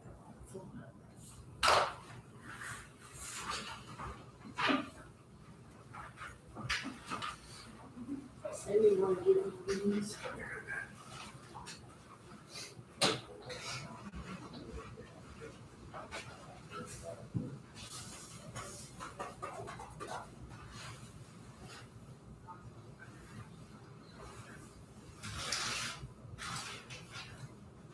Is there anything new that Mary's bringing to us today? So they have 9 lines, and 8 lines, these are quoted for 9, or what?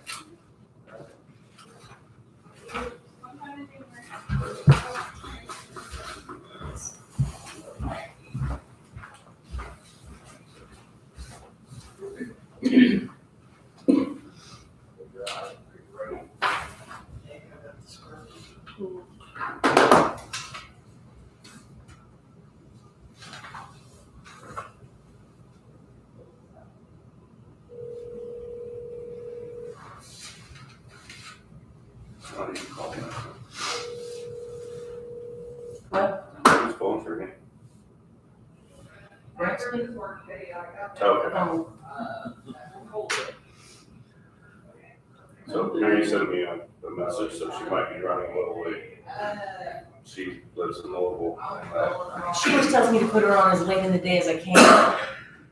That bridge is just a mess. There's days it's open, days it's closed.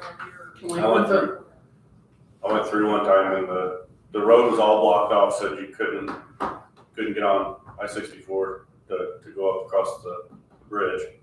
So I got off, but then I noticed the entrance on the other side was open. And I'm like, long and tried it. Got off and circled back around and back up and on and across the bridge. The interstate was closed, but you could get on it from the local. Did you guys make a motion to change his position? No. Did he forget what he was here for? Yes, I mean, we still could. I mean, We'll mention it to Chad when he comes back. I just thought maybe I missed it. Do we need to move up the bids, just? You can't, they're advertised. Yeah, Okay, I have to be right at them. okay, just wanted to make sure, thought maybe it would. Somebody might come slip a bid in or buy it. Okay, just making sure.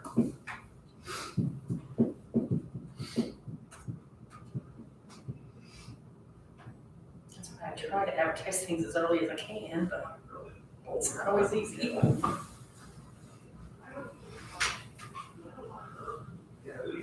Go through the discussion. You guys got to, Yeah, we'll probably do the discussion. you got your appointments to talk about now. Yes. And he has signed some of these, I don't know if you guys want to look at. I still have 2 of mine to contact, so we're not gonna get them done. I've got one because I've tried to contact her and I'm not having any luck. So I tried that today. She finally heard, he came back. Oh, no, that's not.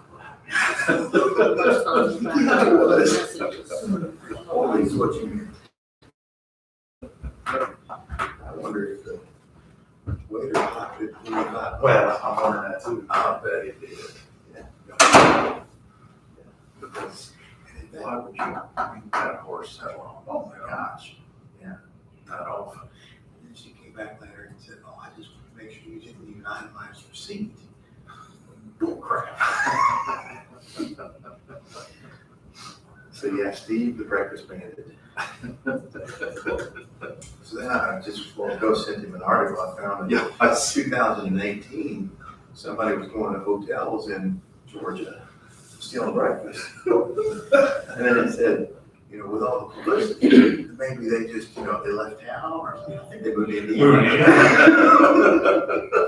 Steve did go on hiatus there for a while. I never said where he was going. I've been going long enough yet. He would leave just in the.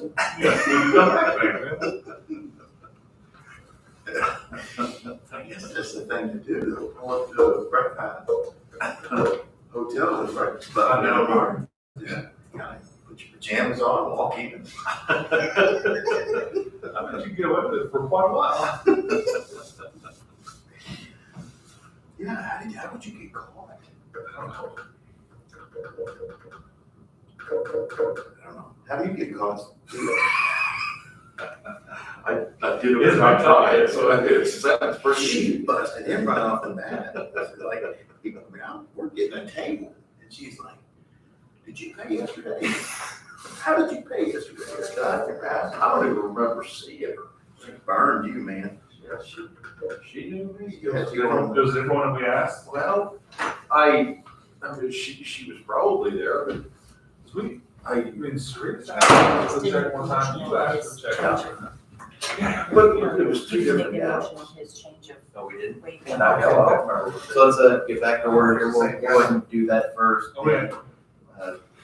With the request for the school health liaison job classification change, and I think I was in favor of moving forward as Mr. Werner asked us. And I would say that I'll move that we change the job classification from the Tolmont position to a PAT 4. I'll second. Any other discussion? No discussion? And you're gonna change the job description as well. Yes. So the classification will change and the job description. All in favor of the motion, say aye. Aye. Aye, motion carries. Next up, we're gonna talk about our 2024 appointments. Excuse me. Find my documents here. Has everybody had some success getting in touch with folks? I have 2 to go online. I still have to get a hold of Christine and Ken. Christine for park board and Ken about solid waste. Tammy is working on emergency management Yes. and is in contact with Neil Elkins, so we should be good to go on him.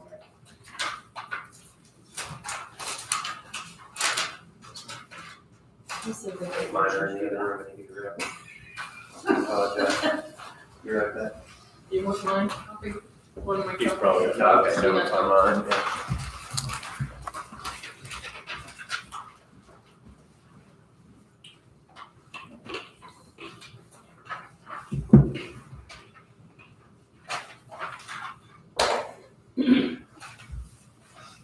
I wish I could step where those chair leans back to. That's too far, yeah. Yeah.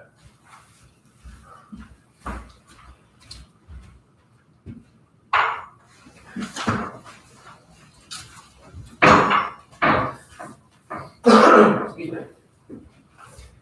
All right, let's just start at the top of the list and we'll work our way down. And I believe the auditor's office has kindly put together the appointment documents for us, so if we do have some that are taken care of, then we can pass them along and have them signed and put them into, make it official. And we'll try to keep them in order. Number one, the 4-H Council, I believe, Mr. Stefano, you were gonna check with what they were doing out there. Yes, and Ed has taken on that position. So we have Ed Baglin as the potential commissioner's appointment in addition to Commissioner Stefano, is that correct? Yes, sir. Everybody in favor of that?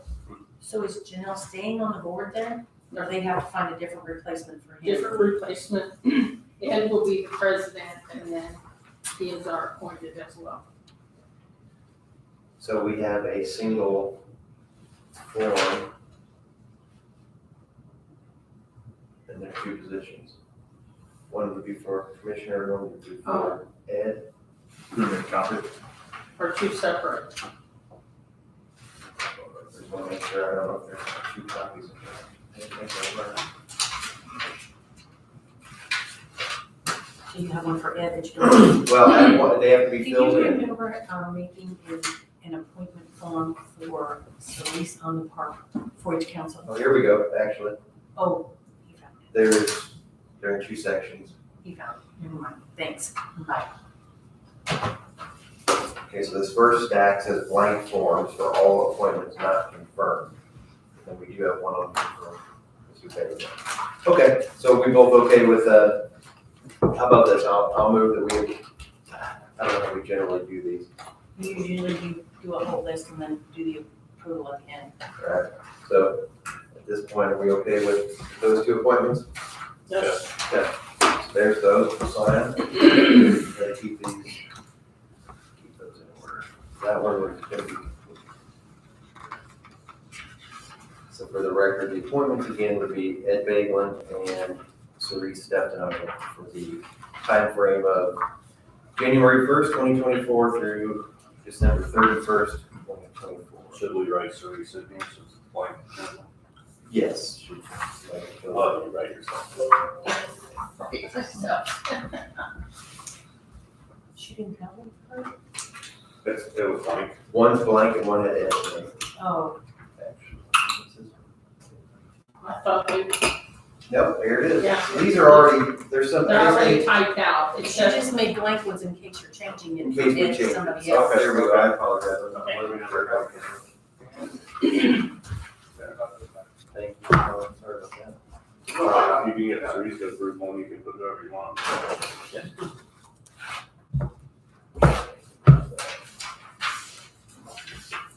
okay, now this one. The next one will go more smoothly.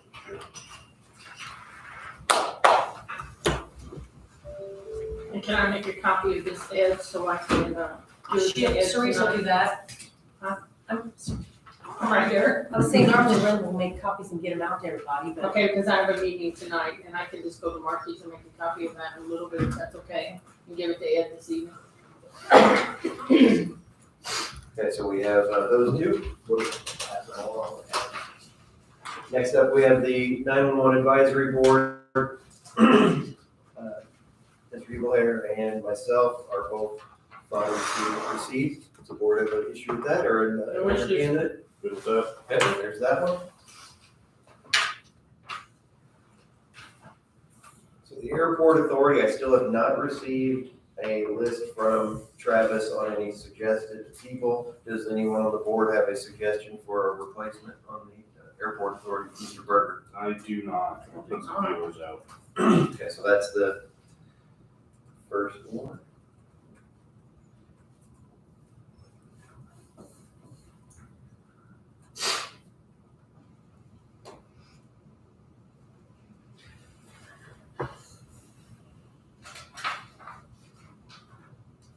Are there any, requirements? Yeah. Party affiliation or anything? I'm aware of them. I don't recall there being any in the past. So the next up is the Alcoholic Beverage Commission. Mr. David R. Ring has served on that board for many years for us. He's agreed to do it again. Anybody have any changes to that? Are they okay with that? No, he's gonna find it.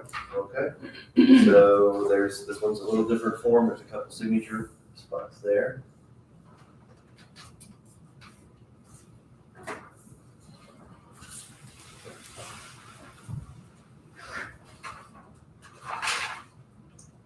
Next up, Ryan Young and Amanda Ferguson have both agreed to continue on as the ambulance coordinator and assistant.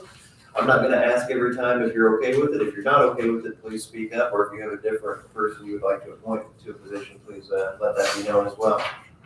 So those two are there.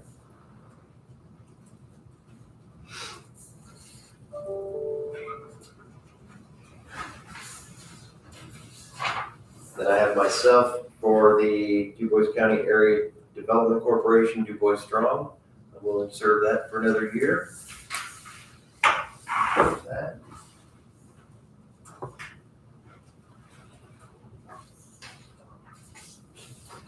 I don't believe there's gonna be a form for Mr. Schnare or Mr. Hof, so unless you have a problem with that, those will be our appointments.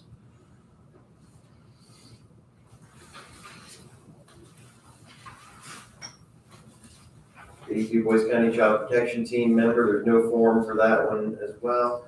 Commissioner Stephenot has agreed to proceed with that. Yes, sir. Next up, we have the DuBois County Emergency Management Advisory Council. We have W. Gore and Nick Hostetter.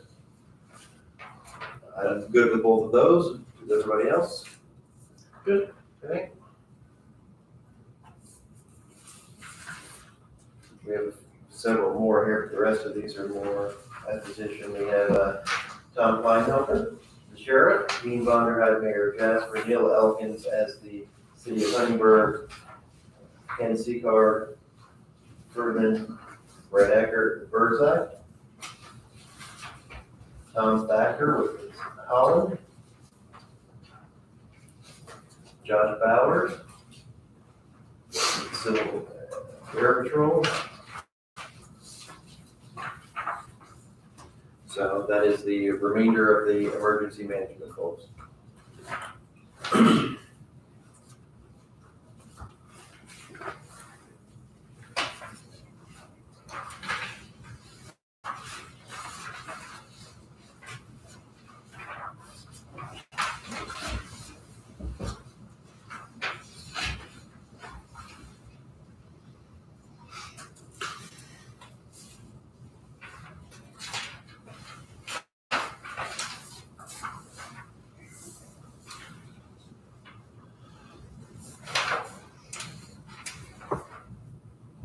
Previously appointed, the recommended person for the health board from the city of Jasper of Tracy Mora. Christine did agree to serve again, Bruce Parker.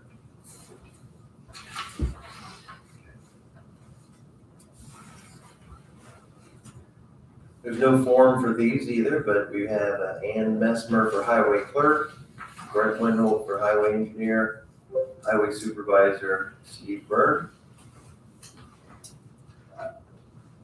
Next, we have the Huntingburg Planning Commission. That was mine to contact, and I've sent quite a few messages. I'm gonna make another phone call after the meeting tonight to reach out to him again, so I've not got an answer.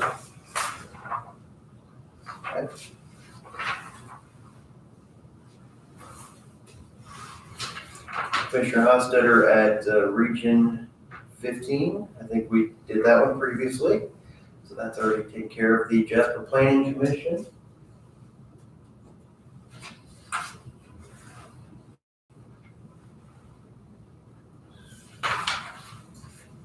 We've done that one previously with Glenn Pierce, I believe. Next up.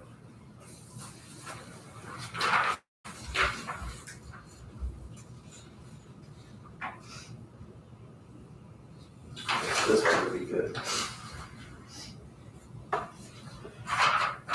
And here it is for Glenn Pierce's signature form.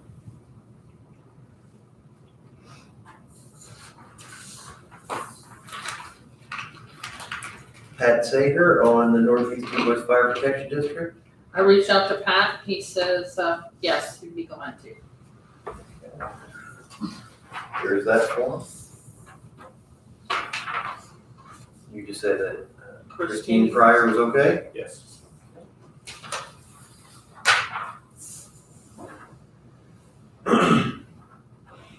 Commissioner Stefanogo, you were going to reach out to Mr. Pearson Yes, for the he Property Tax agreed, Board of Appeals? he agreed as well. Okay, and Mr. Brian Smith agreed to continue.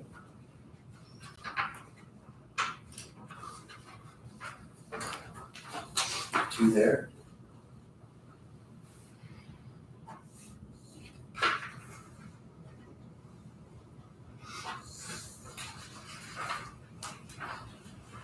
Commissioner Hostetter, you said with Ken Seacard on the Yes. solid waste. If somebody has his contact info, I thought I had it in my phone and I did not. So I can reach out to him.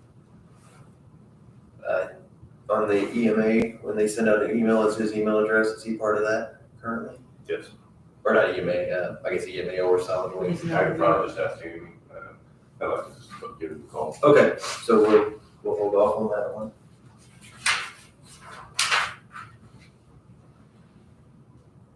Okay, so for the tourism committee, I reached out to James McFall and Chris Treader. They both agreed to continue serving. Here are the forms for those positions.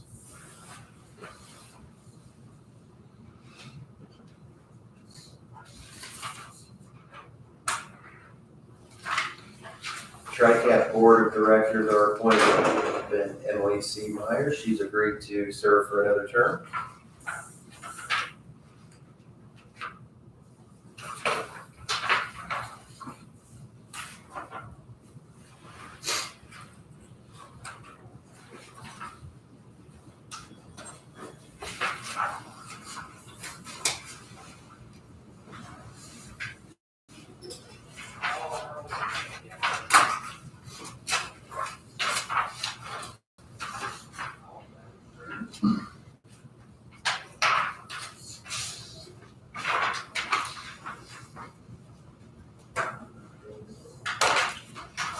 We did this one already. I sent it to him. It was in the file. I think we did it last week, so I just put it there again. I mean, the one, I've already mailed it to them, so I think this is just a copy. You can just go with that. All right, we have everybody signed and ready to go? Or there's still a list of stuff to do? They're all good? They're good. Okay. I'll finish. So what it looks like, if the board agrees, I believe we still need to do the airport appointment with the Huntingburg Planning Commission appointment, and we have solid waste. So that's one for each of us, I think, from our, how that was. So hopefully we'll be able to take care of the three of those at our next meeting.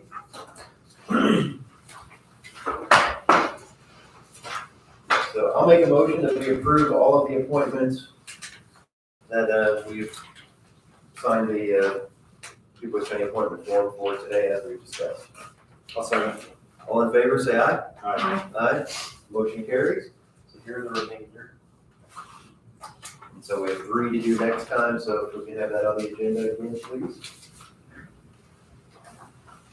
Probably 5 minutes would be fine. So the airport, we still need. Airport, planning, Huntingburg Planning Commission, and solid waste.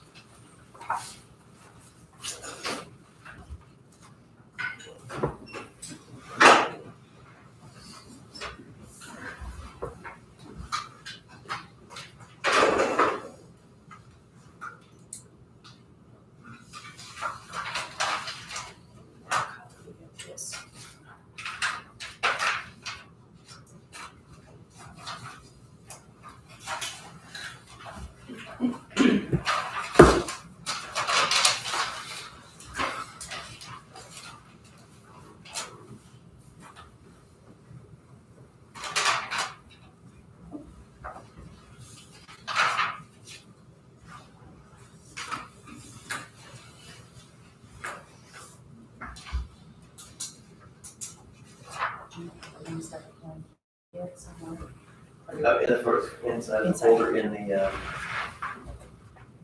all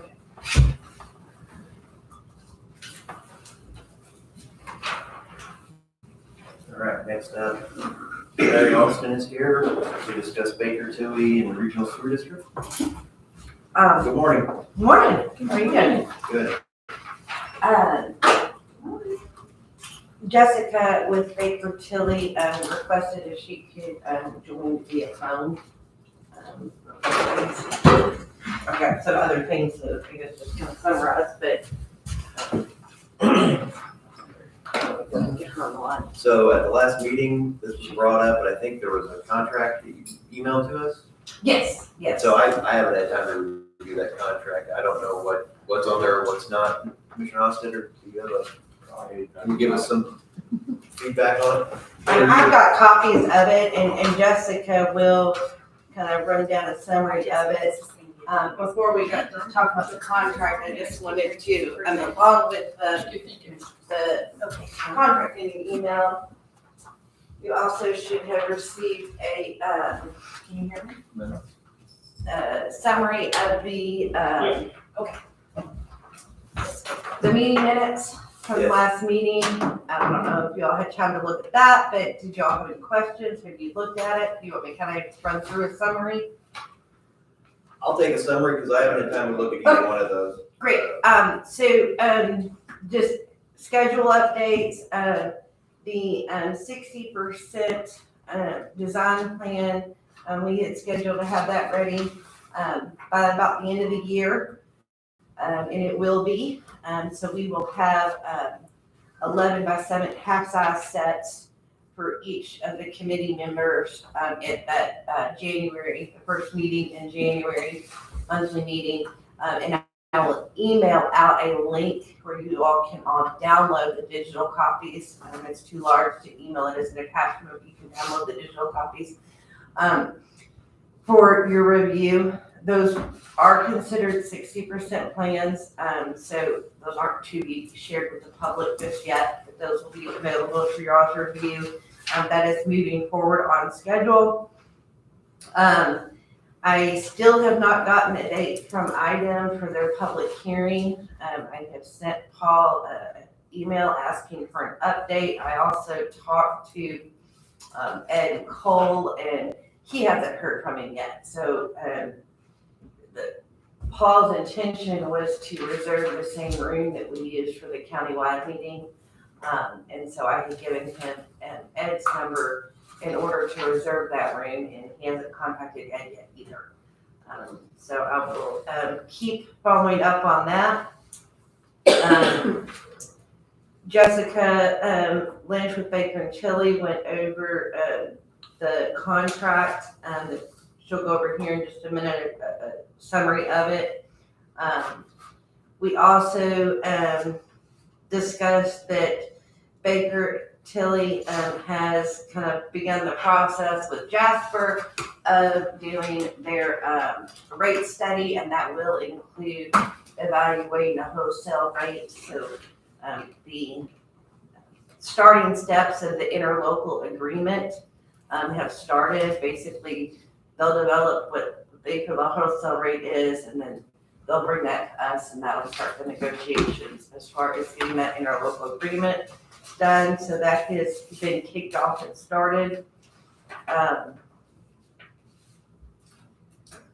Public coordination for the lift station property owners. I have sent out a few emails. I haven't gotten responses from anybody yet.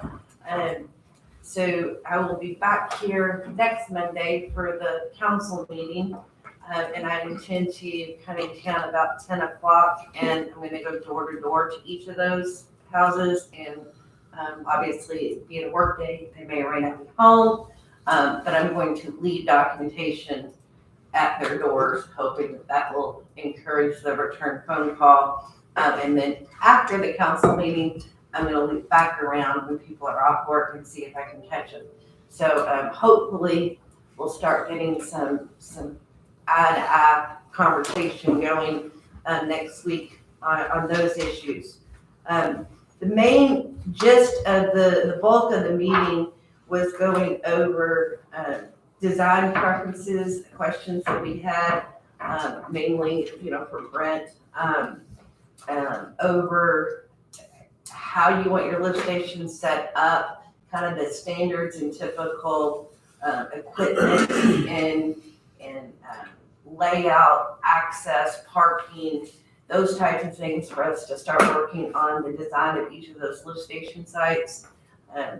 There is a PowerPoint that gives a summary of kind of the pros and cons of some of the different options that were discussed.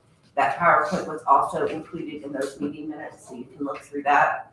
If you have any questions about those decisions, please don't hesitate to call me, reach out, I'll be glad to talk to you about it. And that was the bulk of the meeting. As far as the Baker Tilly contract, this is a amendment or an addition to where we started. It is still not to exceed hourly, which until they get to kind of the bonding phase, they won't be able to do a lump sum final dollar amount. But several of these items are parts of the PER and the SRF planning site of financial things that need to be updated that Baker Tilly does in conjunction with us. But Jessica, I'll let you go ahead and take over and kind of just give them a general summary. I don't know if you heard Chad in the beginning. They do have a hard copy of the contract in front of them. They have not had a chance really to look through it, the email version, in a whole lot of detail yet. So probably just do a similar summary to what you did at the meeting, if you don't mind. Okay, yeah, thank you, Mary. The contract is what we prepared in November, and so it's got three, so it's an update from our previous contract, because at the time and extent, we have met that not to exceed amount, so we're just updating that contract. And there are three different services provided on here, so three different scopes. The first one is the preliminary financial plan for the project, so that's the same scope as what the previous contract was for. So if there are any updates needed to that preliminary rate analysis or financial plan, due to updating engineering costs or any updated flow or anything like that. And so that is the time it's not to exceed $10,000. The second scope that is included is the wholesale treatment negotiations. So once those negotiations start with Jasper, if there's anything you would like Baker Tilly to review and look through those numbers, what's been provided to help with those negotiations, we have a scope in there for that, and that's for time and expense not to exceed $15,000. And then the third scope of services is the asset management plan, which is required by SRF to be completed with the application when that gets turned in. And I know there's three parts of the asset management plan. There's the technical piece that Mary's team works on, and then there's a financial piece that the municipal advisor Baker Tilly would usually assist with. Earlier this year, I know Mary's team put together that asset management plan, but as we get further down the road with the project and kind of finalizing these costs and then also negotiations, there's going to need to be a more formal financial analysis put together as part of that asset management plan. So Baker Tilly stepping in to help make any updates to that. That's already been started by Mary's team, and so that is for time and expense not to exceed $20,000. And I think it was mentioned during our last call. I know it was a question that Mary had, but just to reiterate it, that none of we can't move from one bucket to another. So once we hit that maximum amount in each of those different scopes, we can't take money or what's included in another scope and move it to one of the other areas without prior authorization from the commissioners. there any questions? Mary, did you say at the beginning of this, Baker Tilly's has a contract with the city of Jasper as well? Yes, they do. So, they have functioned previously, continually, as the financial advisor for the city in general. And they have also functioned as a financial advisor for the county previous to this. And that's not, Jessica, pipe in if you want, but that's not that uncommon for them. And especially in these rural areas, they have that situation happen frequently. And so they do have, Andre's talked about it quite a bit at the meetings, they do have processes and procedures in place to have, kind of a veil between the two different teams for ethical representation. So that the team that is representing the county is not also representing the city. They are completely separate, and they do have procedures to keep that information confidential between the two teams. Right, yeah, so there are different partners that works with the city of Jasper and that works with the county. But we do have, we've worked with the city of Jasper, as financial advisor for their utilities, for many years, and we are under contract, currently to help assist them and advise them with a sewer rate study. And as part of that rate study, they have asked Baker Tilly to include a wholesale treatment calculation for a wholesale rate for the county, for the regional sewer district. So both sides are paying you for the same service, or we're supposed to be paying for it? I guess I don't understand who, because here you said you're doing, go ahead. And so it's two separate teams. So one team is will be working from the Jasper side, and information provided to us from Jasper to make those calculations. And then once those are made, it will be given to a separate team to review based on information that we also have from the regional sewer district. And so if there's anything that we see that the city provided for those calculations that may not line up with what were assumptions from the regional sewer district side, then we would bring that to their attention. It would be a separate team calculating it and a separate team reviewing that calculation for the county. And they do come at it from two different directions. So, in the simplest terms, basically, the team that is doing the wholesale rate for Jasper, they're looking at all of Jasper's cost to treat each gallon of water, and they're coming up with what Jasper needs to charge to cover their costs, plus some type of, it's not profit really, because it's not profit, but there's enough revenue to cover depreciation funds and maintenance and all of that. So they're looking at those numbers from the Jasper aspect, and they're proposing, this is what we feel like we need.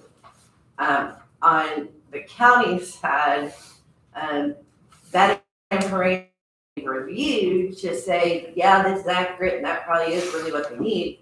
But they'll also be looking at it from a standpoint of the county's expenses and maintenance and everything for your all's infrastructure is XYZ.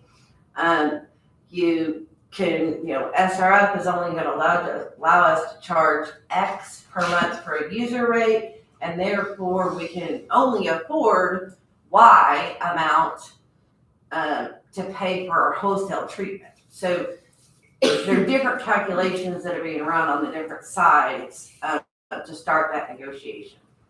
And then the county will have a partner from Baker Tilly that's representing them in the negotiations, and the city would have a separate partner that's representing them. Right. Seems like $15,000 is a lot for our part of it. If the city of Jasper is paying for, basically they would come to us and say, here's what we think we need to charge.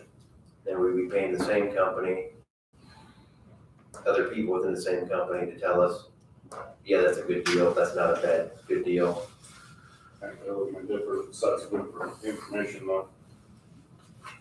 And remember, these are not to exceed amounts. So I mean, for instance, like, as far as the negotiations go, to some extent, on the not to exceed amount, they need to build in some buffer for however many phone calls it's gonna take or how many meetings it's gonna take and the travel time and all that and involved in all of that. And there's no way necessarily to know how easy or long those negotiations are gonna take. But for instance, like on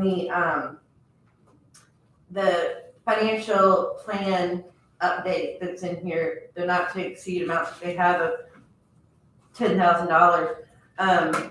There is very limited updates that need to be done to that. They need to incorporate the county's responsibility for their percentage of the construction cost for the treatment plant. That was the only thing that wasn't included in the previous analysis. So, you know, like I know for pretty confidently you're not gonna get anywhere near that budget there. So that's what I'm saying is these are not to exceed amounts. And the likelihood is at least on a couple of them, you won't hit that. Right, and we can limit, you know, for the wholesale treatment calculation, those negotiations, if Mary is looking at it from what was included from Jasper's engineers and everything, and those costs seem reasonable from Jasper's standpoint, you know, there may not be a lot of time that the team that on the county side really needs to use to review that, so we may not get close to that 15,000. As Mary said, it's just time and expenses, but not to exceed amount, so it may not be that full 15,000. It would be just up to the county on what you want us to review, if you want us to review anything. When was the, But just so we have that contract that we can do that if you would like us to. when did we get the preliminary financial plan? And has it been of use? I mean, do you know? I don't remember. It must have been a while that we had the. That was part of the SRF submittal. That was required for SRF. So that was completed, submitted in April of last year. April of 22? Correct. Oh, no, April of 23, sorry. April, yes, April of this year. And are these funds able to be paid out of the ARPA money that we have for held back for sewer? I would assume so. These services qualify the same engineer. Go ahead. As part of the project, it is eligible. So would it be out of the health portion? Because that's what's left. Yes. Yeah, I'd like to use that money up as soon as we can. If we have an expense, we need to spend money on the, get it out of there. What are your comments Finishing up on on this? on the revenue loss money. We're finishing up on that with this contract. And then we need the health portion.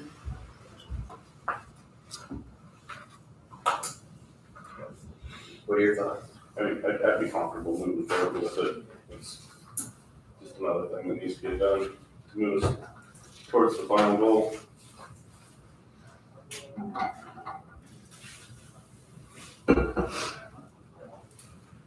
How much was the initial preliminary financial plan? What was our contract for that? For Baker Tilly, Yeah. 10,000, I believe. Wasn't that right? Not to exceed 10,000, Jessica? The original? Yeah. I think it was 50. Actually, I have a copy of it right here. And that included basically everything they have done up to this point. So it wasn't just necessarily the financial plan. It was meetings that they have attended and consultations and questions, as well. But this is a copy of that original contract. Yeah, it was not 50, 15? 15,000. Yeah. And that absolutely was where the bulk of the work went. Yeah, so we don't think that there's gonna be a lot more needed to be done as that part of that piece. Because like Mary said, a majority of that was already done. They completed as part of the SRF application in March and April. So it's just if SRF would want, when they're doing their review, would want any minor updates to it, this would cover that.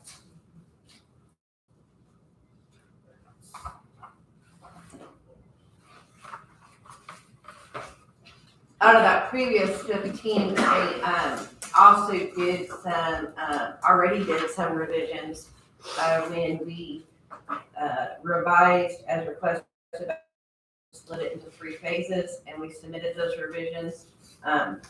Baker Tilly did some financial updates at that point too, that was also came out of that original contract. Commissioner Stephano, comments? I don't have any comments, I'm just trying to take it all in here. It's a lot to absorb. A lot. Mr. Astor, you said you're fine to move forward. Do you have any other comments on it? I mean, that's just a necessary part of getting this job done.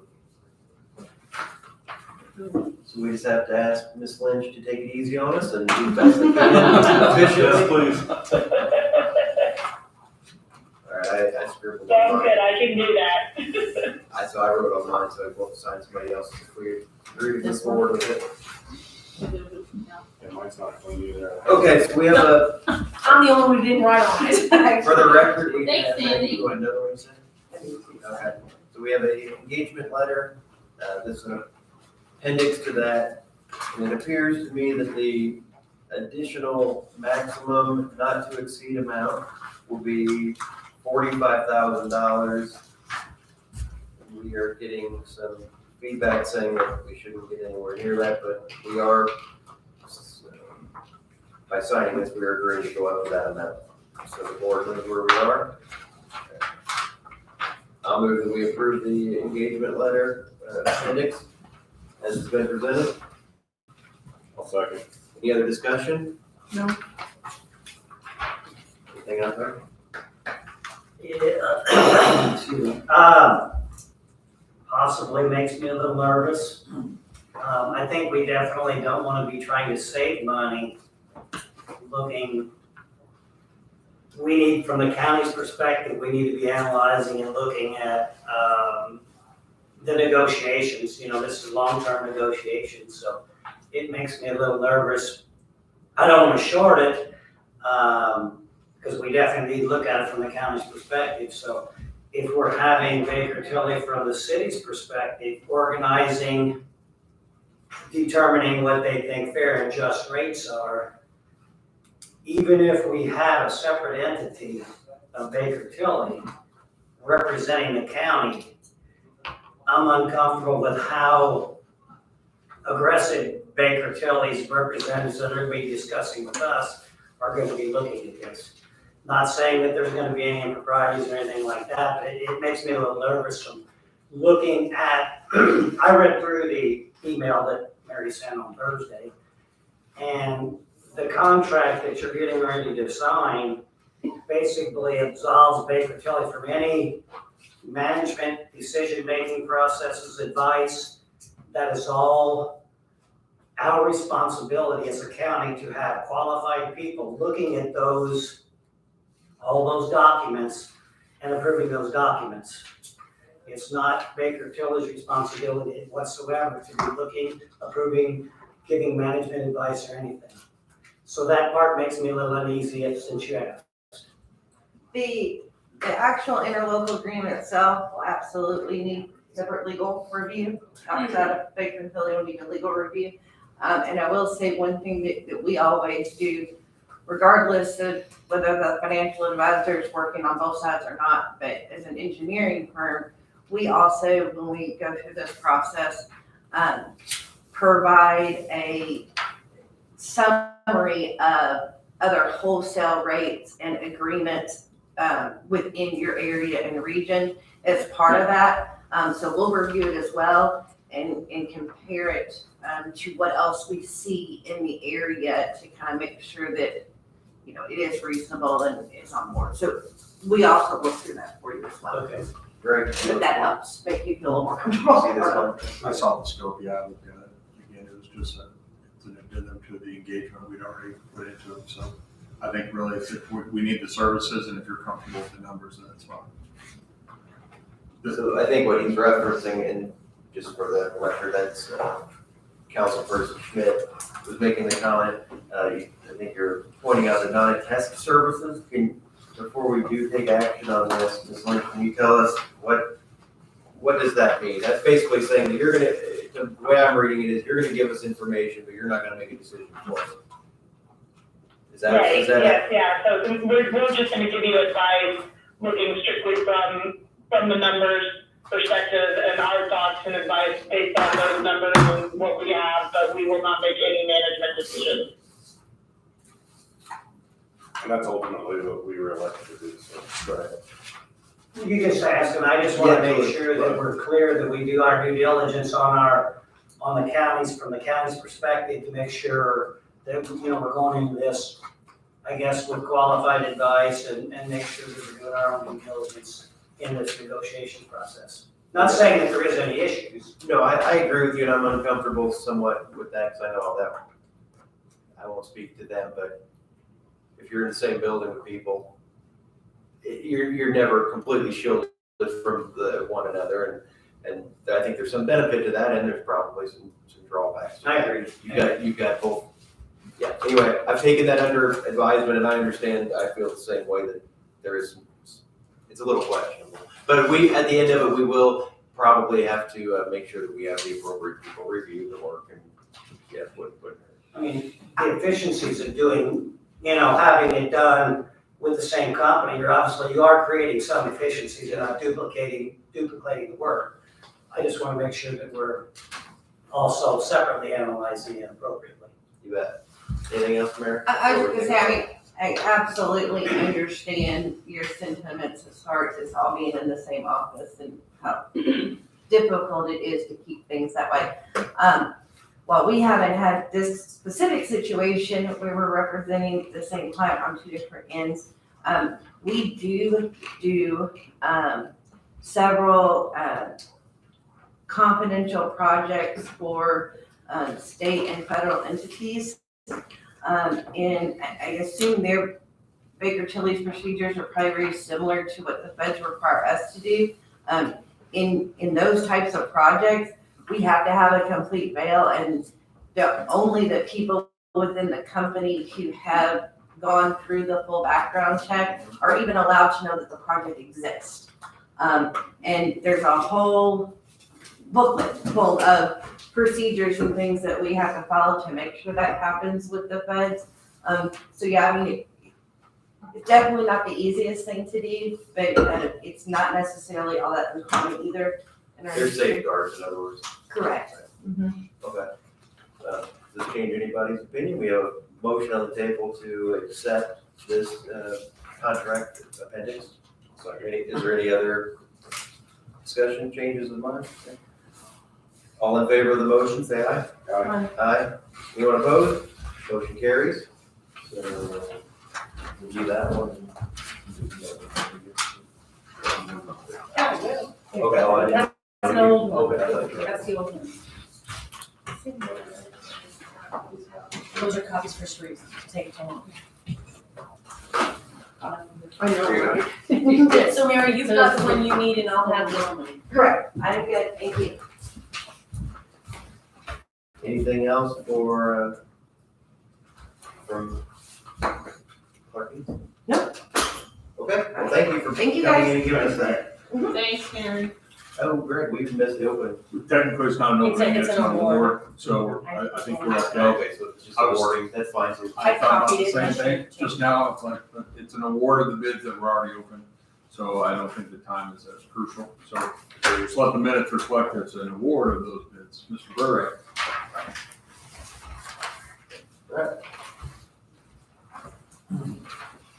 Okay, for item number one, aluminized steel pipe, we had 4 bidders on this item with 3 firm bids. East Creek Bridge had a freight charge on less than $5,000 orders. Silicon will add a freight charge on orders of less than $10,000. Metal Culver's pricing is based on a minimum order of $7,500. St. Regis culvert, included an escalation, de-escalation clause, therefore was disqualified. I'd like to recommend awarding the low bid to Civilcon for this item and to Metal Culverts as a backup supplier. Do we want to do these individually, or can I go on down? What would the board like to do? I'm fine to do them In the past, you've done them.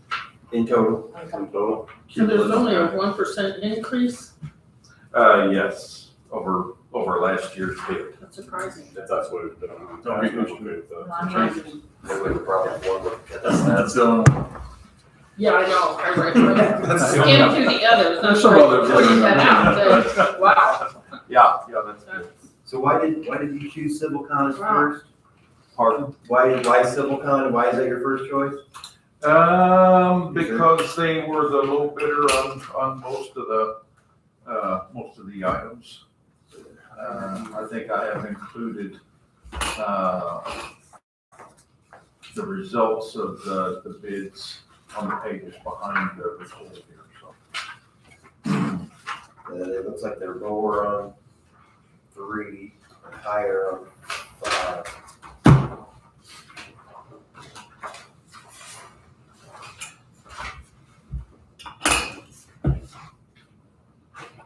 Is the freight charge, is that something that we need to really consider, or do we always make orders over that amount and it doesn't make a difference? Depends. 90% of the time, we make orders over that amount. Now, there is times where we're gonna put a 12-inch pipe in, it just doesn't work, and that's the only pipe I'm gonna have ordered for a while. You just gotta bite the bullet, because you need that pipe for topography where you're at. And I apologize about, I didn't hear you exactly. You said you have calculations somewhere else, or what were you saying? I said, why did we choose Civilcon, and you said something? You said you thought they were the lower bid on most items? On most of the items. Again, it's, we're looking at a range from 12-inch all the way to 48.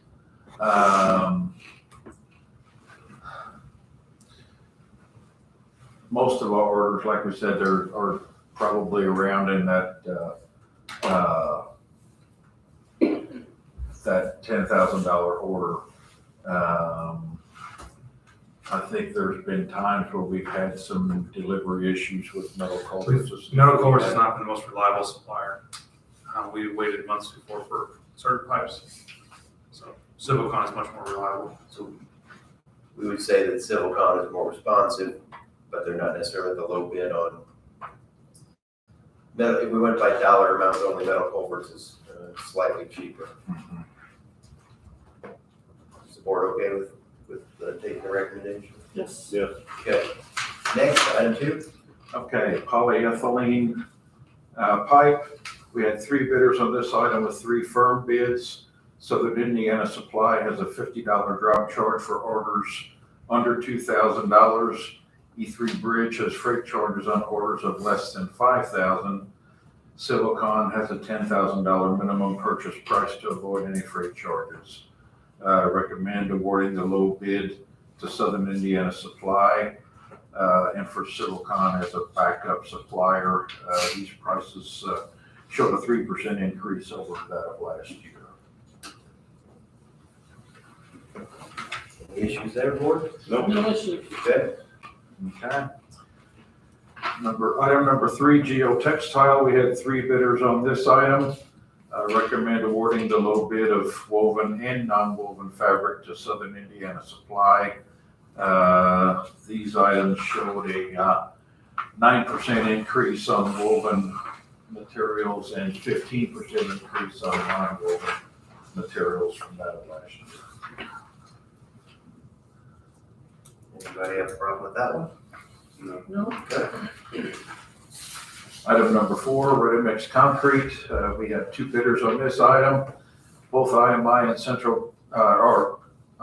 Concrete Supply have $20 load charge fees.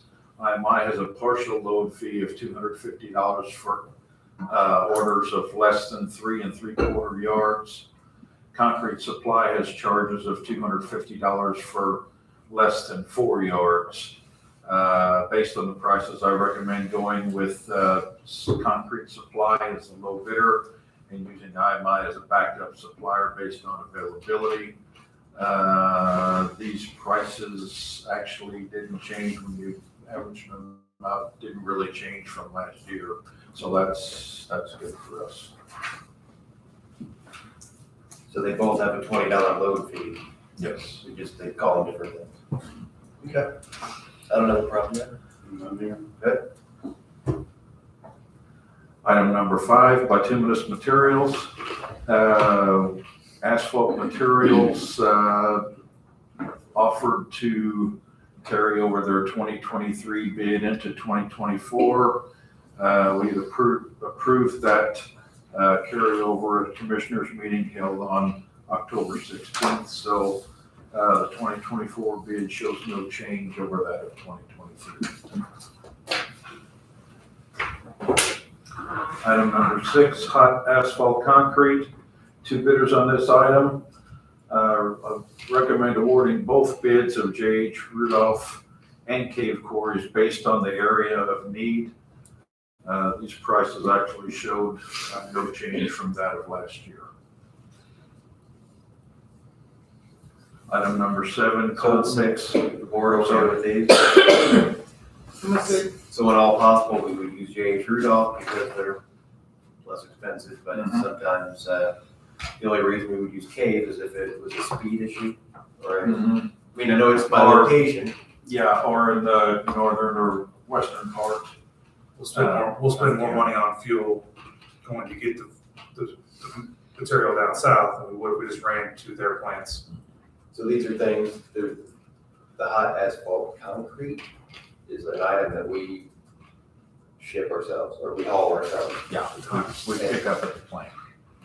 Okay, makes sense, thank you. Okay, cold mix, 2 bidders on this item. I recommend awarding both bids of J.H. Rudolph and Cave Quarries based on the area of need. Again, those prices didn't change over that of last year. Board have any issues there? None.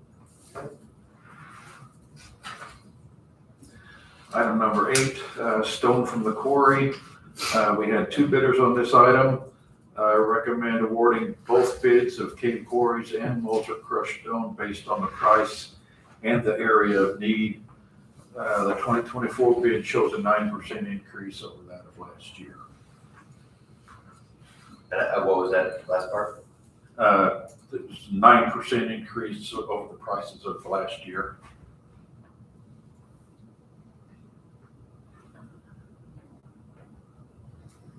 And then based on the area need and the price of what it is that we're picking up.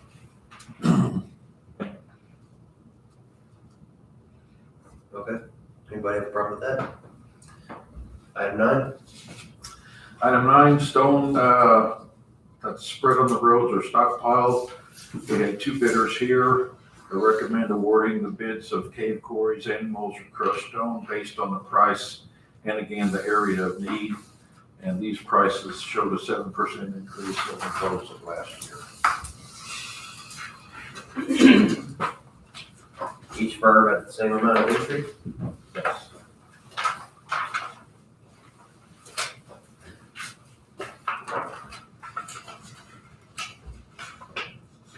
Would there be any benefit ever to just awarding it to a single and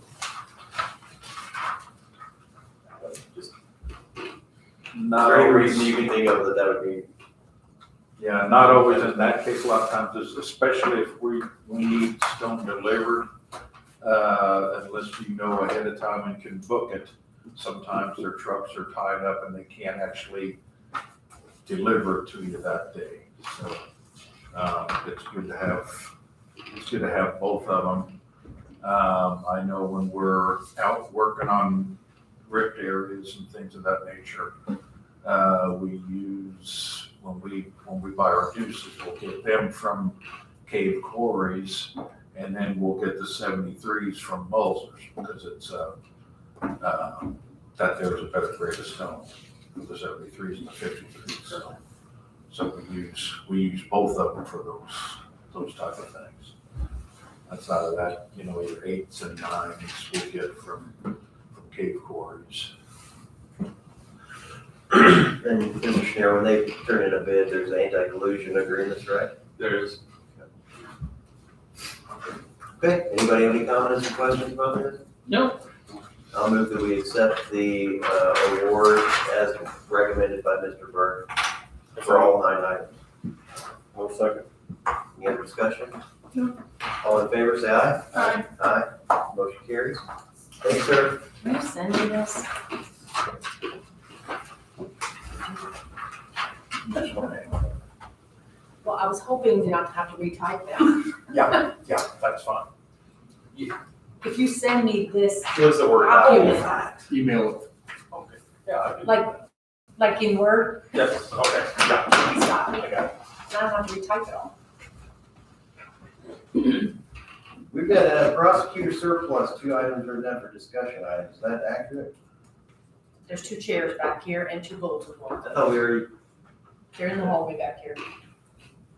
I thought we got rid of those. No, she just- Or these new ones? I think this is, I don't know, she just sent me an email, said there's some stuff back here and Okay. I put it on the list. Well, I'll move that we declare the 2 chairs and the bulletin board as surplus items to be discarded at the prosecutor's discretion. Sounds good. All in favor, say aye. Aye. Aye, motion carries. And we discussed earlier the commercial solar energy ready community.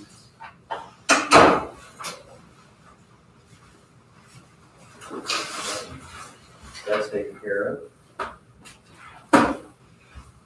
Scott wants to talk about the judge wants those metal detector things moved out of the way. Send us that afternoon, I'll work, call a letter.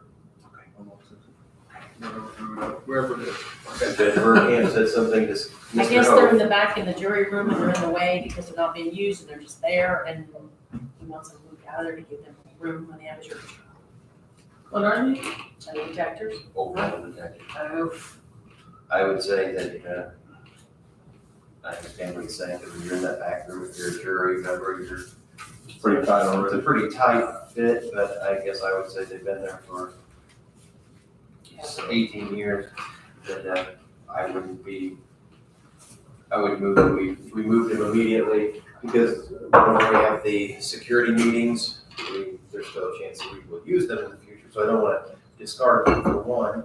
For 2, I don't know where a good place to store them would be, but I believe possibly when EMA moves out, we would have some storage space in the basement we could put it there. That would be my recommendation, that we hold on to them, leave where they are for the time being, and then hopefully within the next 4 months, there'll be an empty space in the basement, and hopefully the inconvenience will be out of their way. Anybody have a different comment? No, I think that's a fair assessment.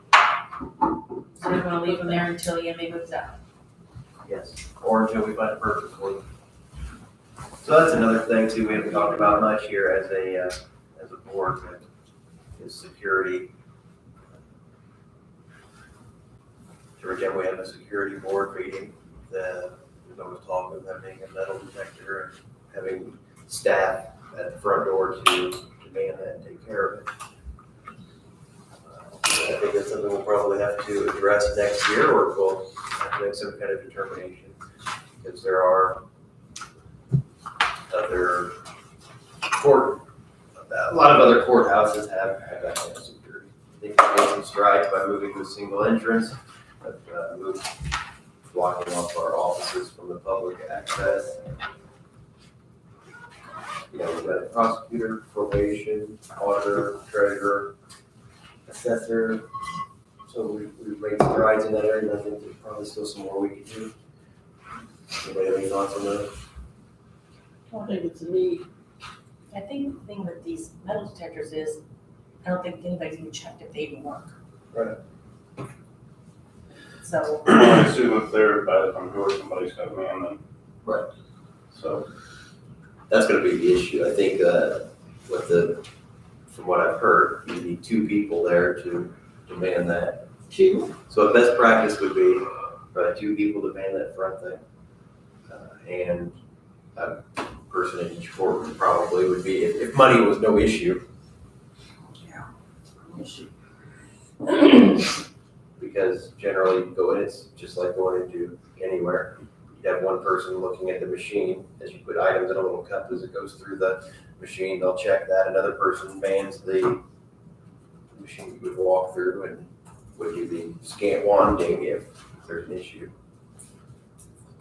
I'd make the argument that one person could probably do a partial job, which is better than nothing with where we're at now. That hasn't been found agreeable by some others. Just something to think about. I don't know where our priorities would be on that. Seems like it would be a good first step. Have something rather than nothing. Anybody have any other issues for the board today? Auditor's office?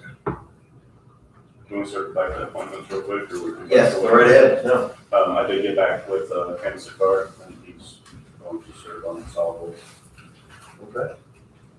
So, if you don't mind, we can pull that out of the fund.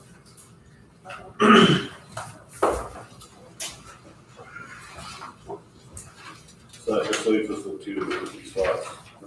And those were airport. The airport did send you an email while we were, Airport and Huntingburg Planning Commission. just got a couple of minutes.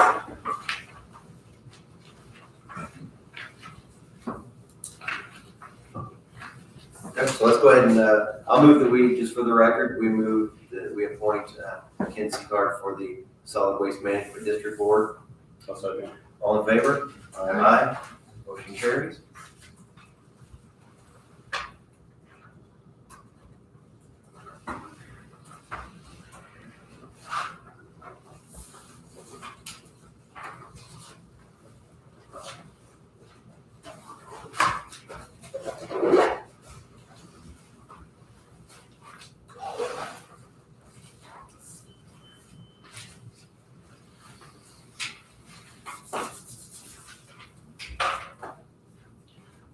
And Travis did give us a list of 1, 2, 3, 4, 5, 6, 7, 8 people. Oh, well.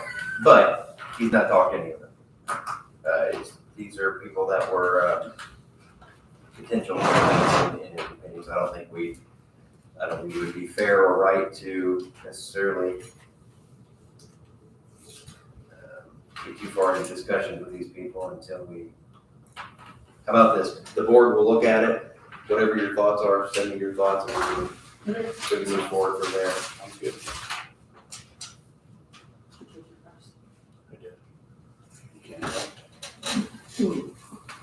Okay, so we're down to 2 appointments. That's nice. And did you say you had anything? No. I have nothing additional. Anything from the crowd? Just real short, I was contacted by one of the solar energy companies on Saturday. Just, that, this meeting on Tuesday, tomorrow night. So I guess from his company is gonna have their CEO there and multiple other management people there asking questions, I guess. My understanding, there will be other solar companies that are interested in potential leasing of property there at this meeting as well. So I don't know if this meeting will evolve into what, but supposedly we're gonna be asking questions. So I don't know if they're gonna try and tie in some of their things with reclamation or what. I just thought you guys might wanna know that there'll be a lot of solar companies there as well. At least. You're meeting the White Stallion meeting? Yes, For the coal, yes. coal mine? For tomorrow meeting. Okay. I don't know why, I just thought you guys might want to know that there will be other companies there present. And the landowners may find that attractive to use land that has already been kind of beat up to release it and keep having fun, but maybe not. Thank you for the comment. Anything else? I guess that's it. We'll close the meeting.